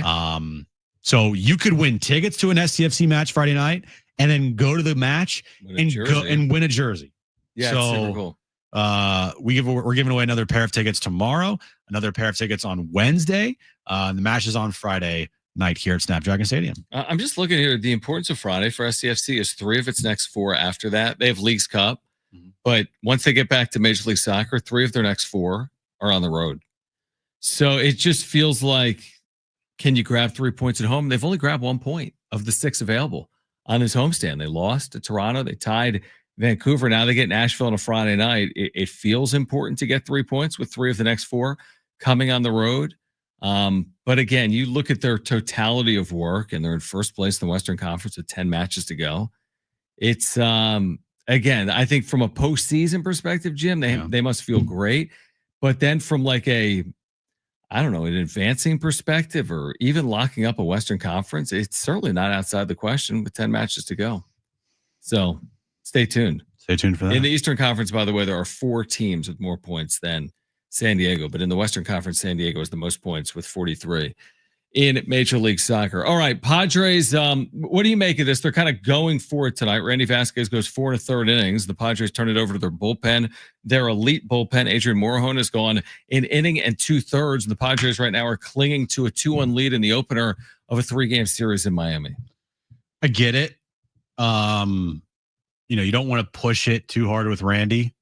Randy's been great this year. It's kind of crazy how good he has been for the Padres with, you look at these advanced numbers and you're like, how does he have a sub-4 ERA? He's got a 1.4 whip, only 50 strikeouts and 99 innings pitched. That's crazy. Yet he has a 3.73 ERA. Well, have they ever let him go 3 times through a lineup? It's very rare.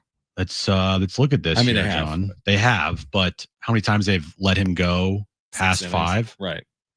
1, 2, 3, 4, 5, 6. Six times more than 5 innings? 6 out of 20 starts. But what you're seeing here, if I'm looking, if you look at all his starts, rarely has he had a stretch where he only goes like 2 1/3, 3 1/3. A lot of these like 4 2/3, 5 innings, 5 innings, 4 2/3, 5 innings, 6 innings, 6 innings, 4 2/3, 4 2/3, 4 2/3, 5 innings, 4 1/3, 7 innings, 4 1/3, 4 1/3. Like he's pitching into the 5th. Yep. A lot of times. And a lot of times he's leaving with the lead or he's leaving the game, tied up or the game's close. And, he rarely has had these blow up games. The most runs he's allowed in an outing this year, John, was 6 back in April. That's it. That's like his only blow up. Right. He hasn't allowed more than 4 earned runs in any start this year other than that April 21st start. Every other game, he's allowed 4 runs or fewer, which for a 5th starter, take that every time. The most important stat is they're 12-7 in his 19 starts. Yeah, it's as great. a team, and it could be 13-7 if they win today. We'll see. I completely get it. When you, like you said, 5th starter, often not asking him to go a 3rd time through in order. An elite bullpen, a very good record in 1 or 2 run games. I'm talking about San Diego. Coming off an All-Star break, coming off a day in which you did light work because you won 8-1 and led 8-0. So I prefer it. I spent, I think, the entire 2020 season saying go for it, go for it, go for it. They've already used this bullpen a lot. You can't go back and erase history. You can't be like, well, they've already used Morejon a lot. They should give him a week off. You're in it now. It's July. These games all matter. They all count. So I get trying to hold on to a lead, and we'll see if it works or not. There's no guarantee they win this game. There's no guarantee that this strategy was the right one. But when you have Morejon, Estrada, Suarez, Adam, go win the game with your bullpen. They've done it more often than not. We'll see if they can do it tonight. It's the strength of their team. So why would you run away from it? Yeah, run away or go away from the strength of your team. We know this bullpen's going to be the most used bullpen in the sport. Yeah. When it's all said and done. But in the meantime, use them while you have them. Right. It's a good point. It's like if you end the season and these guys are all, rested and they didn't pitch the most innings in their career and they missed the postseason, are you going to sit there and be like, you know what? Well, all of our relievers, we didn't overwork them. Right. Glad we didn't overwork our relievers. And everyone's sitting at home. It's like, no, you overwork them. You ride until the wheels fall off. You make sure you win as many games as possible because you have these guys. Use them. And that's what they're doing. And hopefully it turns into a bunch of wins. That's the whole point of this is these guys are rested relative to, how much they've been used. Yep. But use them while I have them. They put on TV, the four horsemen. There you go. When you have the second best bullpen ERA, and that includes the guys other than Estrada, Morejon, Adam, and Suarez. But you've got the second best bullpen ERA. That's why they're relying on their bullpen. It makes perfect sense to me. It's a strength of their team. Why would they shy away from that? And if you can't predict injury, by the way. There's no direct tie to like, well, he's got 44 appearances. Now he's more injury prone. You can get hurt in appearance number 7. Right. There's no direct tie to it. Is it a concern? Of course it is. Because pitching is a concern. We all know it's possible. Guys can break down. But yeah, this is the true strength of their team. And that's why I wouldn't be surprised if Preller actually added to his true strength at the deadline like he did last year. I think they should add to their strength of the team. I think they should make their back end of the bullpen even better. Add another piece back there. That's because what you can do is if you add another dominant reliever, then you can give the opportunity for other guys in your bullpen like Estrada and Morahone and Adam to have an extra day off. When right now they're pitching a lot. So if you have that other piece, you don't always have to go to one of these 4 dudes. You can say, all right, tonight's this pitcher. Tonight, matchup wise, this pitcher, right? But adding to your strength and making your bullpen even better, dude, I'm all for that. I'd love to see a better bullpen than the Padres bullpen has been, like they just showed with that 3.22 team ERA from their bullpen. Is that good? If they can make that better, remember that includes a blow up in May. There was a 2-week stretch where they were awful. And basically, other than that, this bullpen has been the best in baseball. But the thing was about their bullpen during that time, it wasn't these 4 dudes all blowing up. Like I think 10-run inning. I think not Adrian Morehome, but I think Jeremiah Estrada had a stretch in there where he was not good, but I don't believe that was during the part of the season you're referring to. There was a 10-run outing, I think, by Wandy Peralta. It was Wandy Peralta was one of the guys that gave up a bunch of runs. Yeah. And that's why and along with some other things that have happened, but Morehone's ERA is sub 2, Adams' ERA is sub 2. Suarez is now, his ERA is coming down. It's in the 3s. Estrada's sub 3. They weren't out there during all the blowups. They had their moments where they have given it up. But for the most part, I bet you if you just added up those 4 ERAs, sub 3. It's a sub 3. Yeah, it might be the best in baseball. Probably the best in baseball. Relievers. Yeah. No, they've been very good. All right, Padres trying to hold on in Miami. They lead 2-1 in the bottom of the 7th inning. We'll come back with Jim's back page. We're here until 6 p.m. on Jon and Jim, San Diego Sports 760, and live on the iHeartRadio app.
All right, Jon and Jim, San Diego Sports 760. Back with you, by the way, tomorrow at 2 p.m. We will get you ready for game 2 of this Padres-Marlins series, and then we'll wrap up the series Wednesday afternoon. I think they play a morning game on Wednesday, so we'll wrap up the series on Wednesday afternoon right here. You know what they should do? Jon and Jim. They should just play at 2 p.m. every day. I like 2 p.m. games. I 2 do. p.m. Pacific? 2 p.m. Pacific every single day. 2:01. 1:58. 1:59 starts. Don't even give us a minute. These East Coast series can be tough. I mean, you're running right into our show.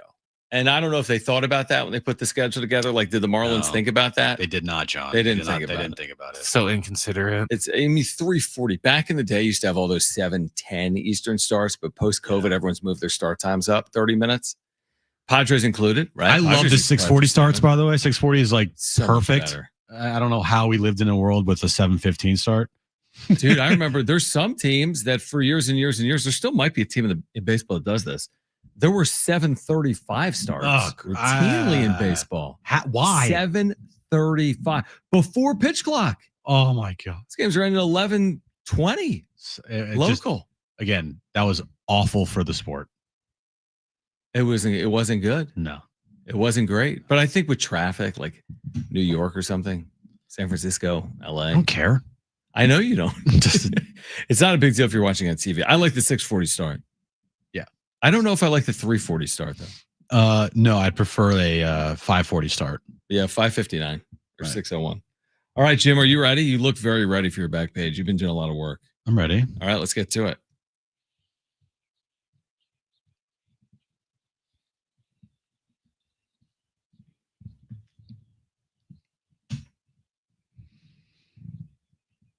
All right, it's a Monday, so it's a Crumble Monday. Here are the Crumble cookies of the week, Jon. Okay. Tell me if any of these catch your eye. A chocolate peanut butter cup cheesecake. It's a new one. Yep. 100%. Okay. 100%. I would love that. A North Carolina lemon pie. Okay, so this isn't just a lemon pie. It's a North Carolina lemon pie. Bill Belichick make Sounds it? good. Yeah. No, he did not. Neither did his girlfriend. That was my follow-up question. A cookies and cream cookie. Can't go wrong. Yeah. Still a cinnamon crunch cookie with cinnamon toast crunch on top. Can't go wrong. Love me some cinnamon toast crunch. Right. Who doesn't? A vanilla bean cupcake cookie. Sounds good. And then a caramel shortbread cookie featuring Twix. Featuring Twix. They threw that in there. They all sound good, truthfully. I mean, I'm watching the video of, because what I do is I have the Crumble. I follow Crumble on X. And so every Sunday night, they release the cookies of the week. Mm-hmm. And they have a video of the cookies, and they look delicious. I mean, these cookies look amazing. Their cookies are ridiculous. They're incredible. I know you can't see it on radio or on YouTube, but I can guarantee you the cookies look amazing. And if you just Google it, you can see them. Yeah, they're really good. I think it's gonna be hard for them to top that peanut butter cheesecake thing, dude. like for future Crumble. I know. Mondays, And even. they're gonna try. These aren't all cookies. They're like, some of them are actually like cake. Right. It's like they don't even like they here's go right past the right. cookie. Yeah, they're like, we're gonna give you a cake or a pie. Well, eventually the cookie gets so big that it just becomes a cake. Exactly. What else you got? Stranger Things will be releasing their 5th and final season When? coming up later this year. Okay. And speaking of cookies, Chips Ahoy is releasing a limited edition Stranger Things cookie with a new ingredient. Eggos. Stranger Things, let's see here. So the final season of Stranger Things is coming up later this year. And in honor of the new and final season of Stranger Things, Chips Ahoy is doing something it's never done before. The cookie brand and Netflix hit series are coming together to release a limited edition offering well ahead of the next and final episodes being dropped in November. The Chips Ahoy Stranger Things limited edition cookie hitting the shelf starting on August 11th is inspired by the Upside Down. Fans of Stranger Things are well versed in the show's alternate dimension, frankly presented in red colors, especially the beloved guitar scene featuring Eddie. Oh, poor Eddie. The cookie packaging leans into that with Stranger Things designs, replacing the traditional Chips Ahoy artwork with a darker color and red lettering. The cookies upside down? As Chips Ahoy describes them, the cookies are made of a chocolate base, fudge chips, and the red strawberry flavored filling. This is the first time a fruit flavor has been combined with Chips Ahoy cookie, making up these new Stranger Things cookies. The filling is meant to represent the rifts that are the entrance to the upside down. Wow. So when you bite into the Deep. Chips Ahoy cookie, you see the red food coloring or the red coloring inside of the cookies. Way to not overthink it, Chips Ahoy. It really went deep. You should just put Eggos in your thing. That's why I thought they just would have had Eggos in it because of 11. So the first bite is where you'll notice the difference from a traditional chewy Chips Ahoy. While you're greeted by a soft chocolatey bite initially, it may otherwise be interrupted by the strawberry flavored filling, which feels slightly hard. You may feel like you're nearly crunching into the filling, the opposite of what you might experience with a fruit-filled Fig Newton, for example. I'm not listening. I'm not. I'm doing like taxes right now. Why? Because it was like the longest description that made zero sense. This is what they said. This is exactly what I'm reading off of for the Chips Ahoy cookie. I heard upside down cookie. It also doesn't taste exactly like a strawberry filling. It feels more artificial. I don't know, dude. One person said that the flavoring was akin to a strawberry Pop-Tart. Akin. What else do you have? You have one more thing. I do have one more thing, actually. Stand by. Pull this up here.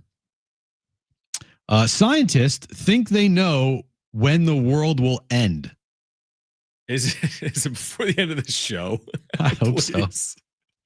According to scientists, they believe that a big crunch might happen to the world. What does that mean? According to leading experts on the matter, the big crunch theory suggests that the universe will eventually stop expanding and everything will be pulled back together. It's like the opposite of expansion. Scientists at Cornell University predict that the big crunch is billion of years away, 19.5 to be exact. Oh, we're fine, dude. Padres will have a couple titles by then. Maybe. But that's kind of crazy, right? In a few billion years, the universe, 19 billion. The universe could just say, crunch screw it, and go and just like crunch back into itself. I can't even worry about Thursday like lunch.